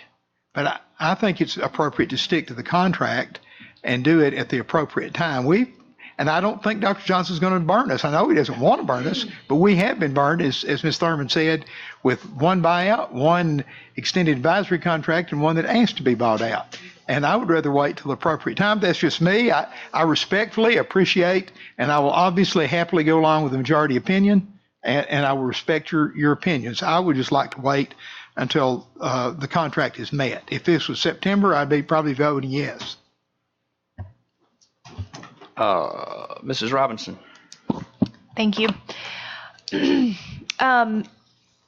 So the first thing I wanted to just make a comment on is the contract termination, back to what Rhonda was talking about on page 6. I mean, why wouldn't we just go ahead and put language in there that basically states if the director chooses to leave, the board is under no obligation to negotiate any type of buyout? Why wouldn't we just go ahead and protect ourselves from that? Well, yes, you're right, we're not, but it's gray language. And then from what I'm hearing in the past, even possibly with similar language, when the directors have left on their own free will, the board, no, I'm wrong about that? Okay. So with register, and I can't remember that one, it's wrong to have to speak to that because I was still in high school. Okay. But he was my superintendent. But with Scales, they became, there wasn't the love affair was over. And it wasn't with the discretion of Dr. Scales. And so they did buy him out because he didn't complete his contract. They fired him? Yeah. Okay. Pretty much like hit the Okay. road. Okay. Okay. So that's what happened there. So Okay. that was a Hamilton County eat that Yep. decision. And then with Rick, he came to us Right. wanting a I remember buyout, this, and yes. we did not do that. Right. Then he later on turned around and resigned, Right. which left us free and clear. Okay. So that's what happened there. Okay. Now, Rhonda had to speak with the consulting thing because I don't know. Yeah, no, I was just simply trying to solve a problem, which is that if there is concern that he could walk away and we still end up paying him, I just wanted to make sure that we covered ourselves. Okay. That's not gonna happen. Okay. If he walks away, you've got two scenarios. Either this board votes to release him from his contract, which is what you've done historically, or he is in breach of his contract, which, what does that matter? Yeah. Well, I mean, technically, if he goes somewhere else in Tennessee, he can't transfer his accumulated sick leave. Can I ask a real quick question, Mr. Chairman, just real fast? Are you done, Mrs. Robinson? No, but Oh, I mean, sorry, but no, if it's on the same topic, please Go go ahead. ahead. This is on this. Scott can help me real fast. Just a quick question. The way we looked at before, it takes 3, is it still in the contract? It takes 3 instances of contributory negligence to release without payment. Is that correct? Is that still in the? Well, that's not in the contract, and really, that's really more of a Legal precedent? It's an amorphous legal standard for when you've got neglected duty. And I will make the comment, I am not looking for that. I do not anticipate that at all. I do not anticipate You're that. asking a question, Dr. Highlander, based upon the conversation we had not too long ago about, okay, when we have a director who has not done what is expected, at what point do you have cause to terminate? And the truth is, under Tennessee law, that's a really high threshold. Most of the time, boards and directors are trying to work out how you have an amicable parting of the ways. And that's, again, no one anticipates that's No, I'm the not issue. anticipating that. You're asking a question based upon contract language that realistically this board will probably be using 10 years from now. Yeah. Sorry. Oh, it's okay. Okay, so I'm gonna ask this question, and I mean, it's because at the end of the day, we're not in the sausage making of this contract, so, and I do hate that we have to do this all publicly. It's no fun. So I am curious, like, if we're early delaying, or if we're early renewing this contract, I've got two questions around an early renewal of this contract. Why wouldn't we delay the pay increase to hit whenever the new or the old contract would have expired and a new one would have started?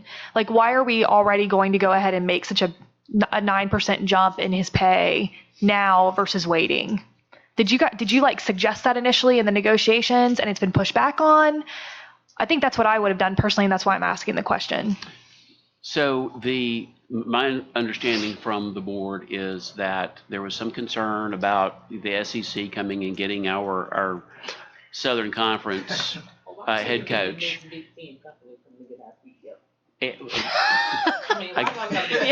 I couldn't hear that, but and so the conversation was I approached Dr. Johnson and just asked him questions in terms of, okay, what were his salary expectations, and just started there when the principle, the laborer is worthy of his hire, and based upon that, and he came very well prepared with what his peers were making in other areas, and he started with a number, and we whittled it back to 240. And we, in keeping with the spirit of the original contract of him wanting to earn his keep, we did put a lot of emphasis on performance-based raises. Yeah.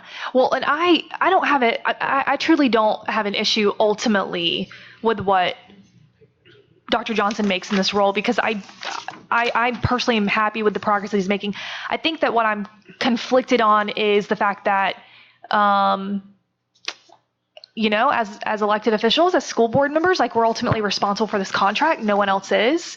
Even you get off the hook because it's our responsibility. And we are now basically going to pretty heavily increase base pay that we would have had at least one more year of not seeing that increase in the budget. And so I can probably get past that. I'm just trying to make sure that I have an understanding of why at least that wasn't proposed in the beginning or of this contract negotiation. But also, I mean, I also just want publicly, like, for the public to understand, like, how we got here. Sure. And why we're doing what we're doing. So I guess with that said, the other thing I'm wondering is, so I'm under the impression that one of the reasons why we should go ahead and move forward with renewing the contract now versus later is possibly because of, like, the blackout period this year during elections. Am I somewhat correct in that? Well, there's basically a period of time where, like, the board can't do anything. Correct. And, like, Dr. Johnson, will need to make some decision, at some point, at some time in this year, and it might fall during that period of the blackout period. So all that to say, we should have been more mindful of that whenever we built this contract 3 years ago, and we weren't. And then we put ourselves in this position where we are right now. If we were mindful, then we've done this to ourselves. And I wish I had personally caught it. That way I wouldn't be questioning, like, why are we worried about a blackout period? So I guess just moving forward, I think we need to be strategic on the dates that are in this contract so that we're not in the same position if, in 3 years from now we fall into a similar situation. I don't know if that's an election year or not, but. Well, so it's every two. So to that point, Ms. Robinson, you're exactly right. And actually, the thing is, we were mindful. That's an we election just year. didn't think about when Dr. Highlander and I were looking at this. We were mindful. We just weren't thinking about it in the framework of an early renewal, and that was our gap, because okay. And I'm not pointing fingers. I'm just saying, let's not make the same mistake. That's all I'm saying. Okay, what Mr. Bennett's saying is that when we did that, we were looking at an odd numbered year, which that would not have been in effect. Correct. And if we had done the fruition of the contract, that would not have been a problem. That's right. But if we go early, then it becomes a problem because we realize, that's why I realized that Scott and Mr. Bennett and I realized that it would be an odd year and there would be no 120-day blackout period, because if we go to the fruition of the contract, it wouldn't be a problem. Well, And to to Ms. Robinson's earlier point about the salary piece. So when you renew a contract, so Dr. Johnson has a contract. It's in full force and effect. So when you renew a contract, you're substituting your existing contract for renewal. Correct. That's what I'm talking about around the pay. Right. And so based upon that, it was okay. So since we're having a new 4-year arrangement, Dr. Johnson proposed a base with an increase, and that number's remained the same since I briefed the board at the retreat. So that number's remained constant since I guess it was in December. Where we've seen some movement has been in the in how we build the performance bonuses. Mm-hmm. That's changed a bit. But I guess to your basic point, how do we arrive at the number? It's a number that he proposed based upon some of his study. It's a number that I pushed back on and briefed the board about. And it's what he proposes to be his base for the next 4 years, in view of the fact that these 4 bonuses, these 4 performance bonuses, could be a reach. I mean, he certainly hopes that he can achieve them, but there's recognition here that these 4 are going to require some heavy lifting by a lot of people. And I think everybody hopes he gets them, but there's also the recognition that he's going to have to roll a lot of heads to hit them. Yeah. At the end of the day, I have no problem with like what the final number is, because a number is what a number is. And people want to be paid what they want to be paid. And also, I mean, a role like his is, I mean, it's a lot. And like, so that's not the issue. I think what I just wish that what I was looking at looked different for, if it's a renewal, then it's a replacement contract. I wish that this next year, if we were going to, if we move forward with it, then I wish that maybe there was like a step toward getting to that final number, or maybe it stays the same for the first year and then, increases. But that's just me. And I'm just simply expressing what I would have rather like maybe looked at. So that's all. Mr. McClendon. Scott, going back to the buyout, because we kind of got convoluted there. If for any reason we were to fire him, we would not have to buy him out. The buyout is a mechanism for kind of a mutual parting of ways, right? Is there anything in law that says he can do whatever X, Y, Z, and the board, 5 votes, terminated? There doesn't have to be any kind of compensation for that. Correct. If you've got cause within the meaning of Tennessee law, you can terminate. There is no buyout. If the milk is soured and nobody wants to drink it anymore, he walks away and you release him, there's no buyout. Gotcha. The only time that, I'm sorry we're getting hung up on buyout because its language is not even in here. It's the phrase mutual agreement. If the circumstances are such that the board would like him to move on, but you don't have cause, he doesn't necessarily want to leave, maybe he doesn't have a place to go. Yeah. That's where the board might consider a buyout. Or conversely, if he was being wooed by some larger system and they wanted him to come and the board said, no, I don't want him to go.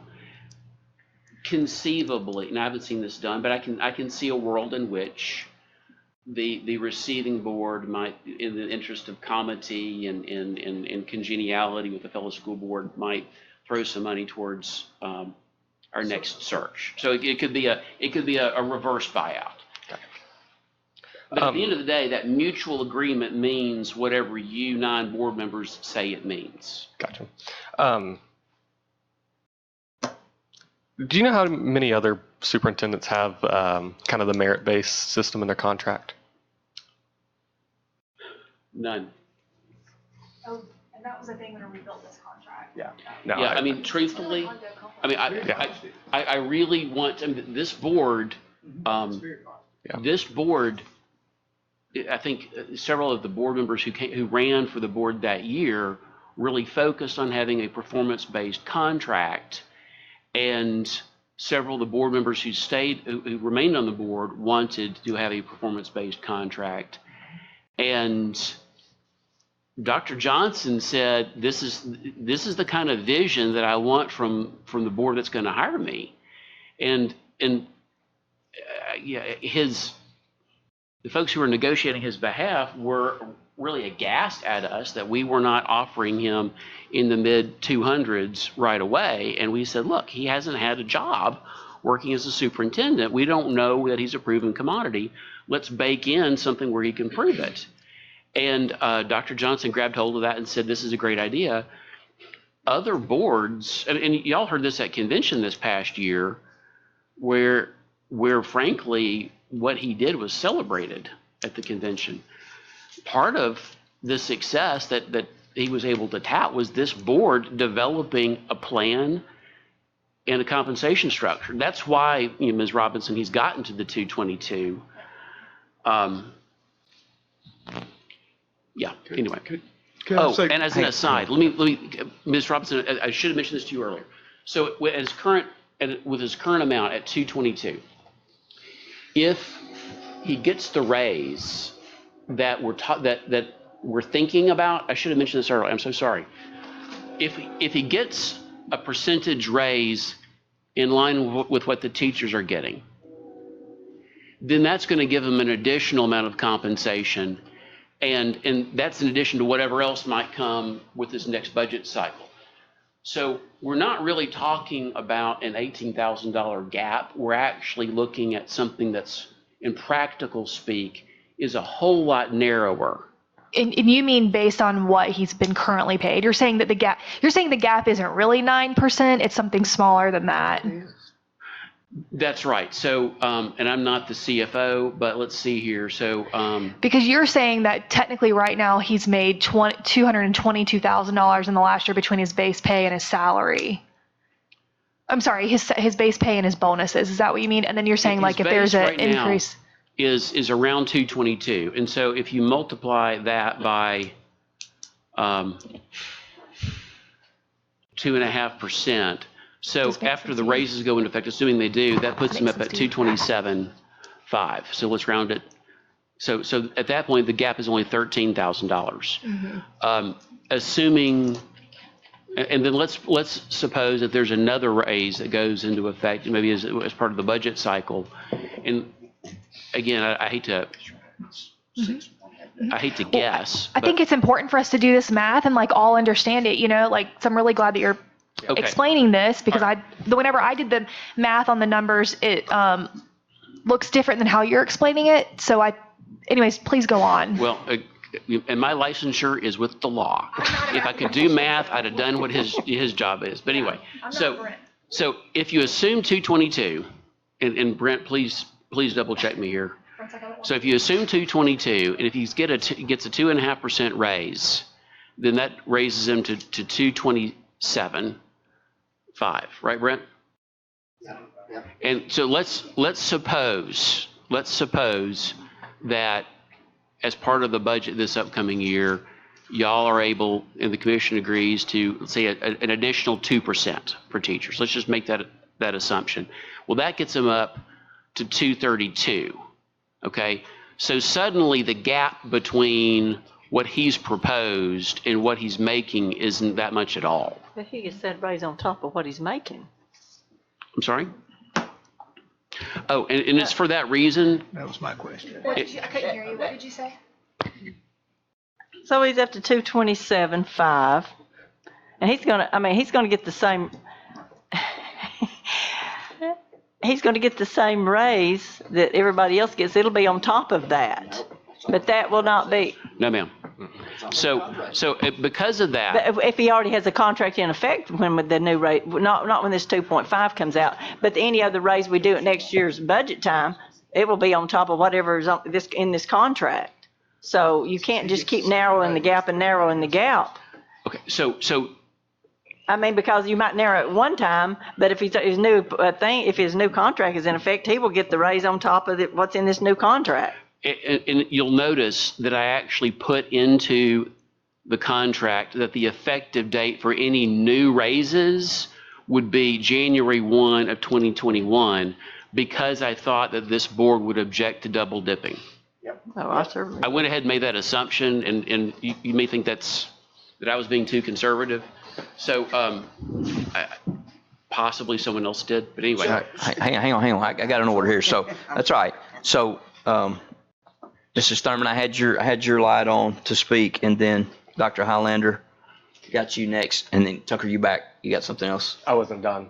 Oh, sorry. Go ahead. Keep going. But actually, that kind of answered. Let me try to be as clear as I can and realize this is a lawyer explaining math. All right. So please, that didn't get the laughter I expected.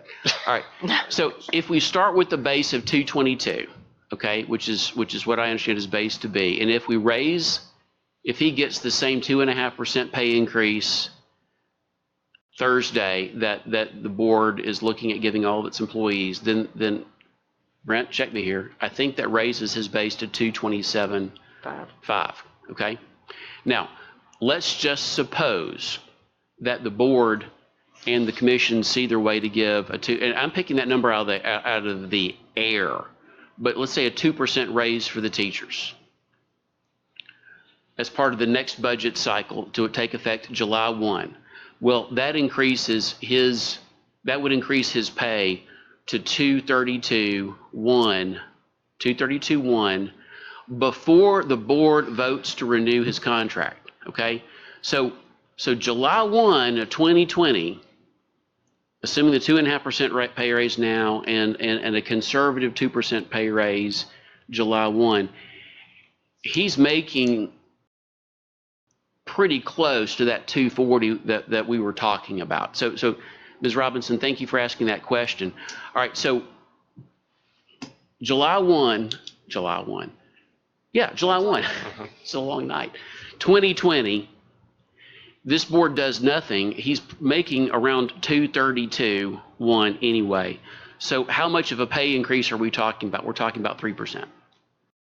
So assuming that the board does what we... That is a radically different conversation, not only for the board, but also publicly, because as much as we may not like it, like, this is a public conversation, and I just want to make sure we are all on the same page about what we're looking at, because that is definitely different than what I was seeing, but your explanation makes a lot of sense. So. And please understand, if you look at 4B under teacher raises, and Ms. Thurman, I was concerned about the double dipping, and I don't mean that to sound nefarious. I just don't want. I know this board wants to be fair, but you also don't want to be unfair to everyone else who's done the work, who's pushed the cart. So under 4B, under teacher raises, after January 1, 2021, okay, so he's not going to get the raises, any raise that would happen in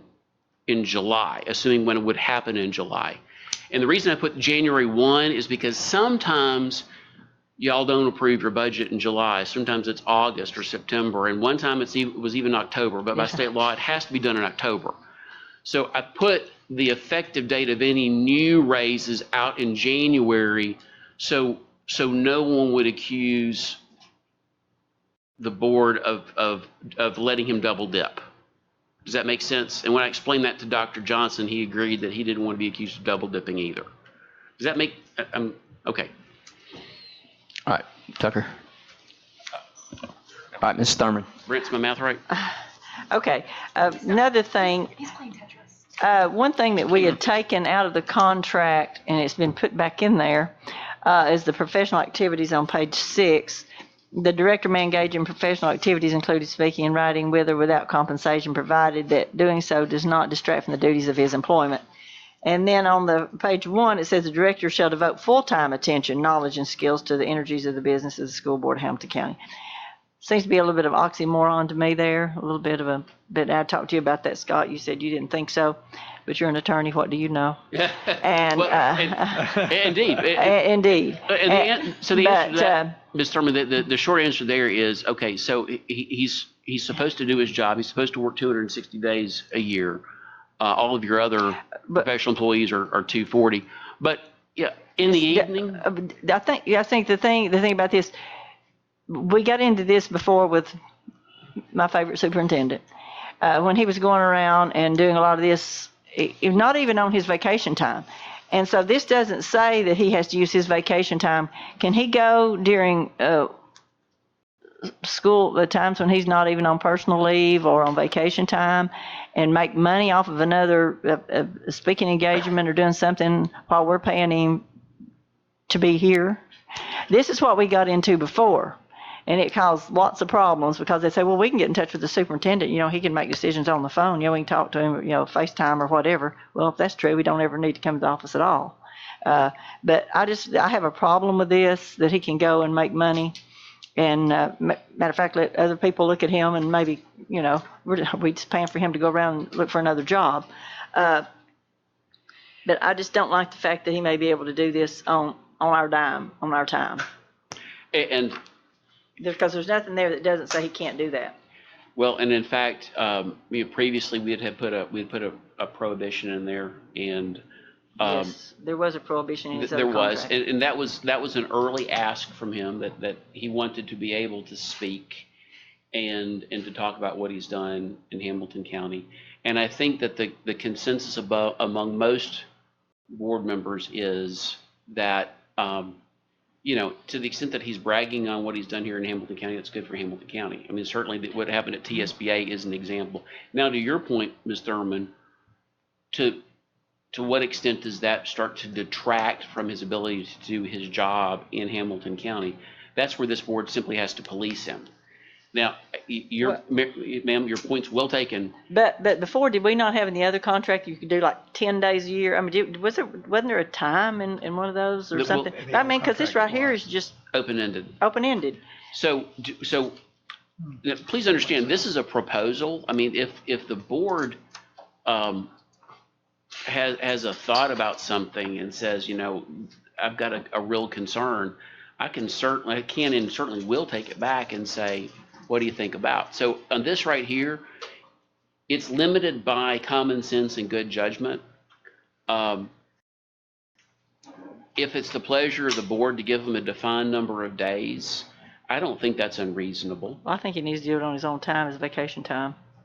Well, so to that point, and so I'll tell you a little bit about the conversation he and I had there. If you look back at the front page, he wanted to know why he had to work 260 days. And I said, because the school system needs you to work a lot of days. They're trying to get their money's worth. And this is all very jovial. We're back and forth. So to the extent that we are expecting him to work a full schedule, that's why there's not a specific amount of time that he gets to take off. I think if we cut it back to 240, which is what your other full-time folks are doing, then I think we could. I don't know. I see it as some give and take. We expect them to do a lot and work at a high level, and we don't tell them how many days he can be gone. The other school of thought, Ms. Thurman, is we could tell them, you get 10 days, and you work a reduced schedule. Maybe you only work 250 days a year. I mean, it's 6 or 1/2 dozen. I could blow hot or cold on that. It doesn't make any difference to me. And I don't know that this is an issue that Dr. Johnson's, he wants the opportunity to speak and write.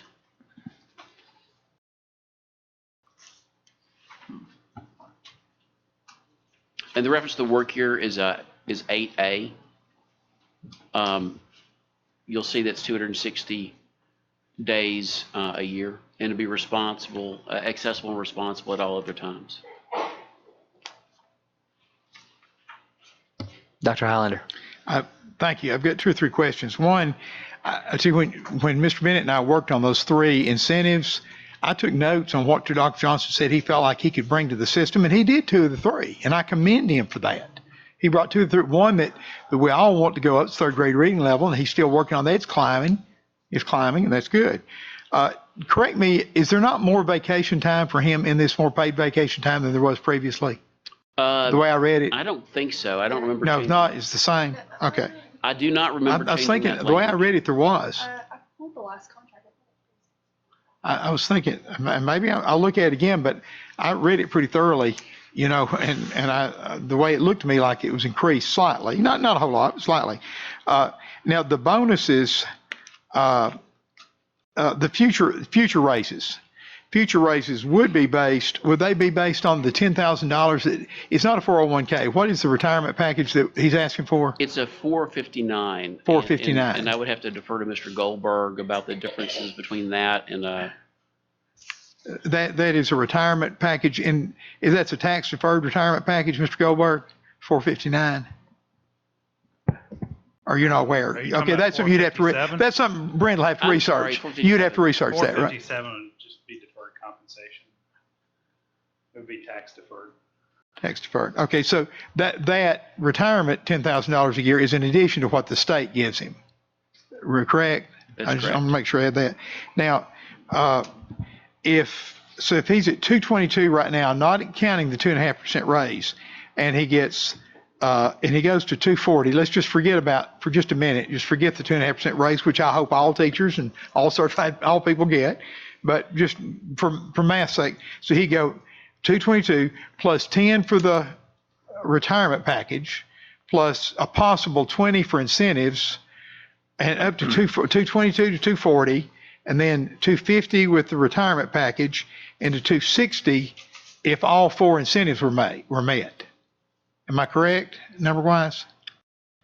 I think your math is correct. Okay, so we would be paying him about $1,000 for each day worked, right? 260 days, $260,000. Pardon me? Yeah, for a history teacher, for an old history teacher, yeah.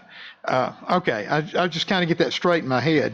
And now future raises that say, hypothetically, we get 2.5% this year, and we put Brian up, Dr. Johnson, that's improper. We put him up to, up at a higher rate. Would correct me if I'm wrong, with the incentive raises and his base pay raise, and I guess this is the question too, the 257 or whatever it is, would all that count on any future raises that licensed people get? If I'm understanding your question, so let me just start from a different perspective. The future raises would go on his base. So the 240 is his base. If he gets any of the performance increases, his base goes up. Future raises, teacher raises would multiply by his base. Okay.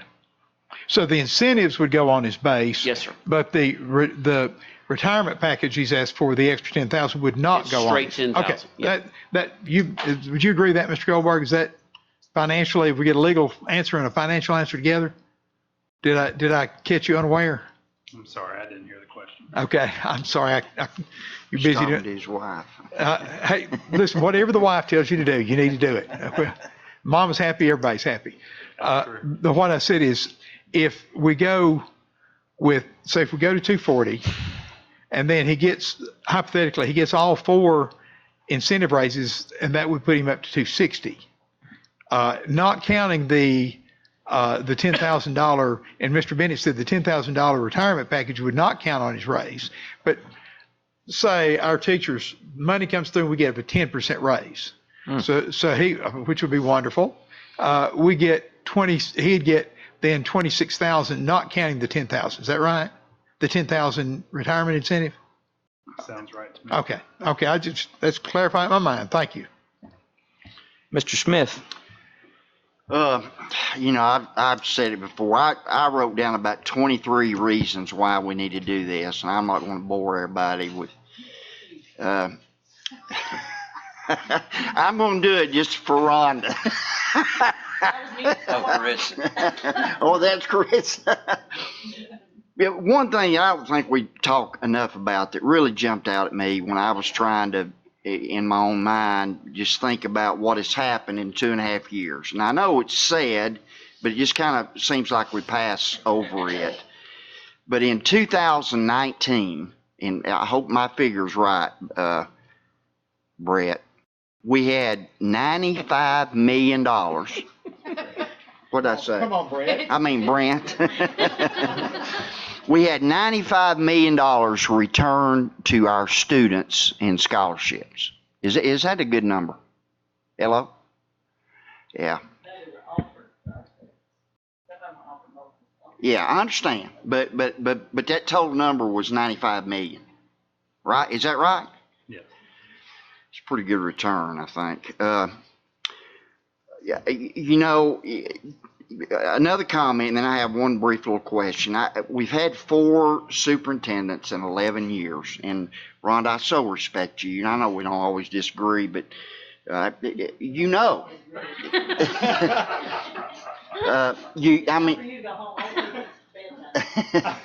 No, I said, I know we don't always agree. Yeah. Oh, okay.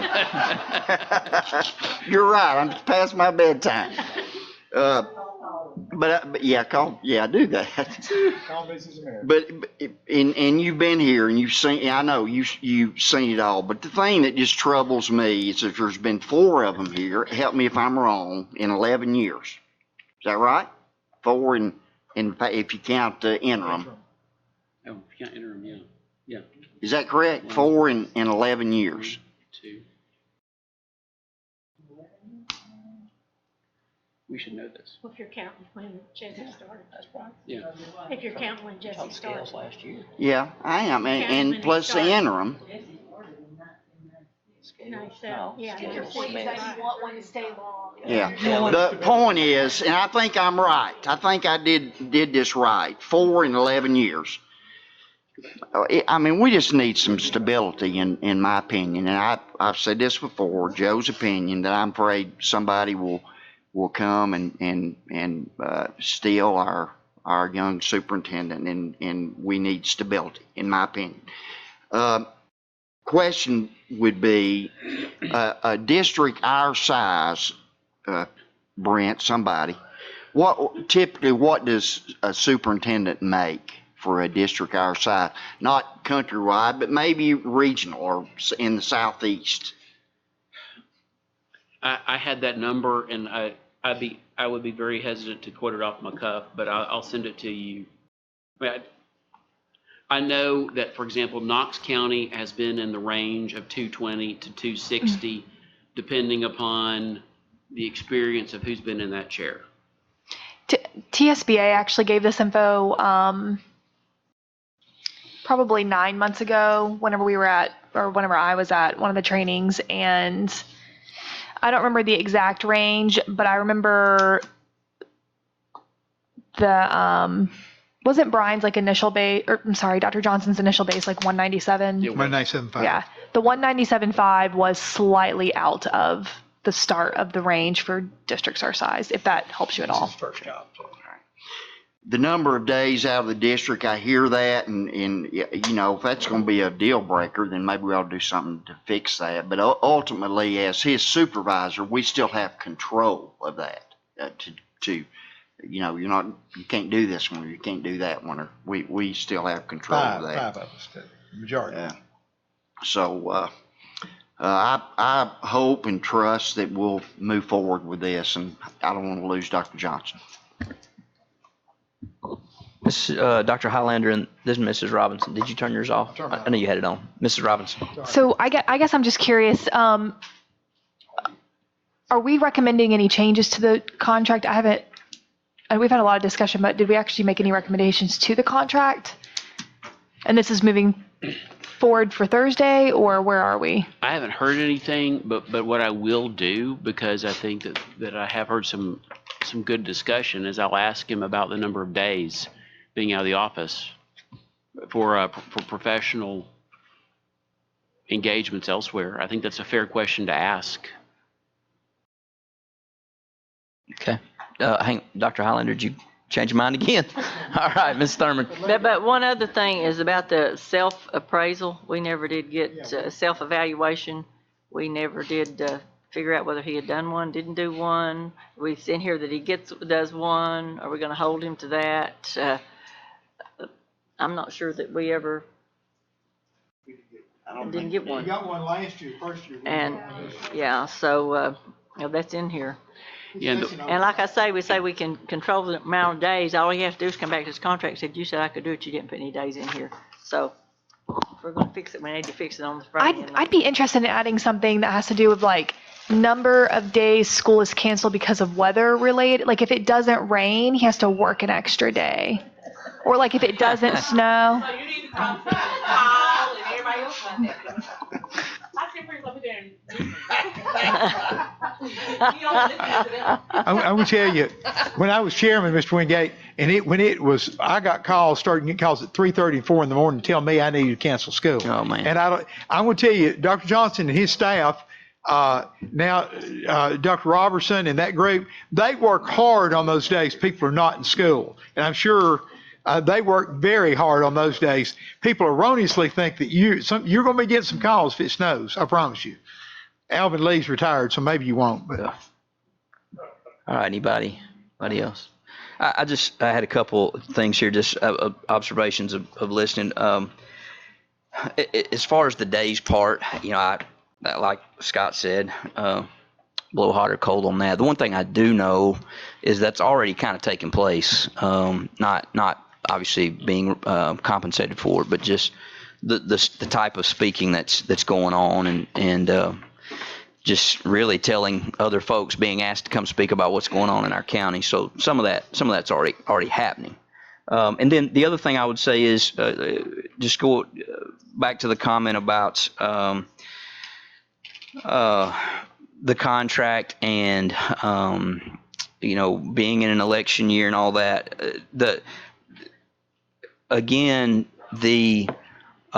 fruition of the contract would not have been in an election year, but the term that the language that we placed in the original contract, that we would not begin any discussion or talks of whatever it might be, a new contract, an extension, however it would be framed, that did come in an election year.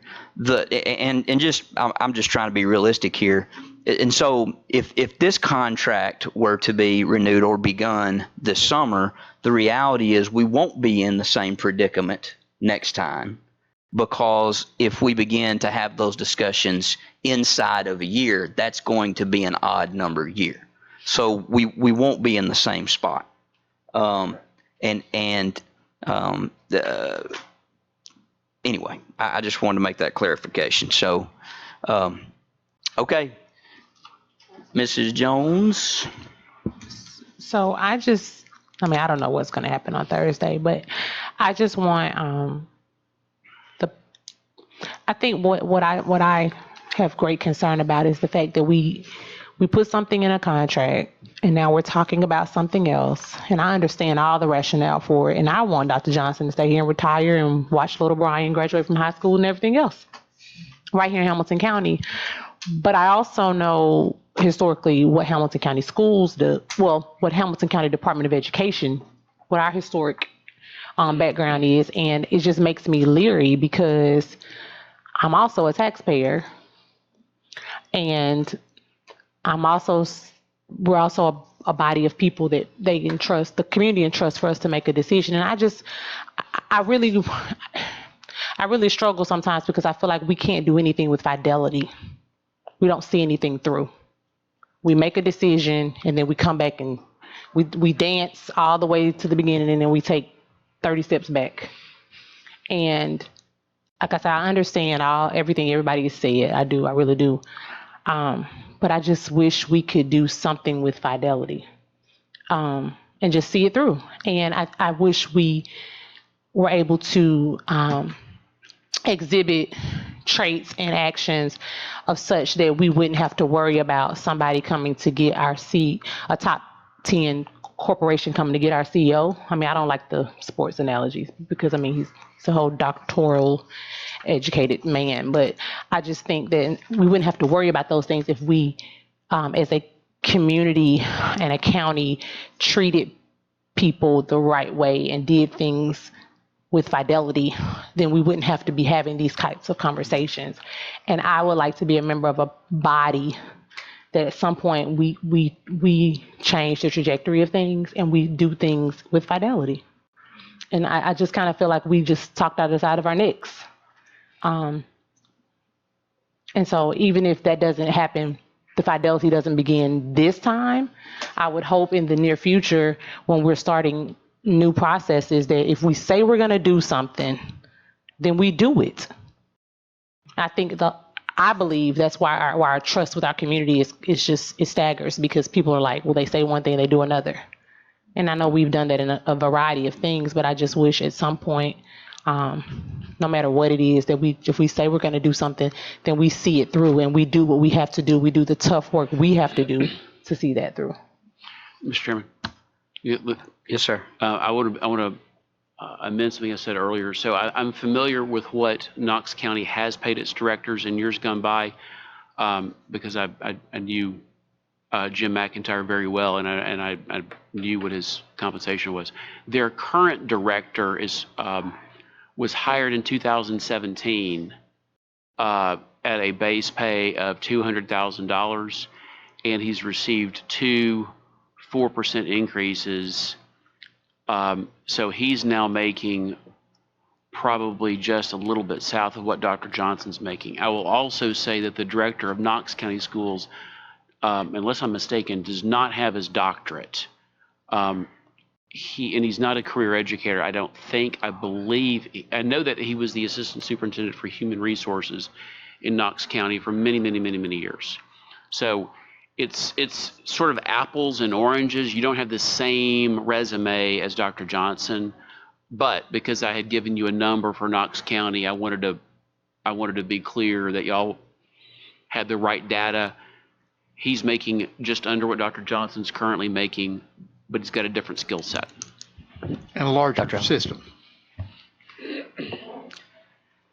All right, I'll just make one comment on that. Caritza, you're true on a lot of points there. I think some of that, in my opinion, has to do with it's kind of being incurred by the rate of change on a board. It's just the way that it happens, and also the rate of change that's taken place on this administration or in this administration over the last, Joe says 11 years. I guess that would go back to Dr. Scales last year, including to where we are now. But I'd like to think that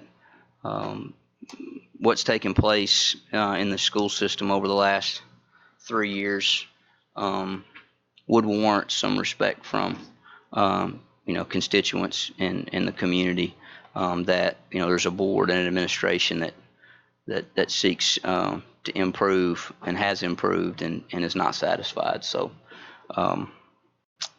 with that, we are adjourned. Going to Rhonda's house for dinner.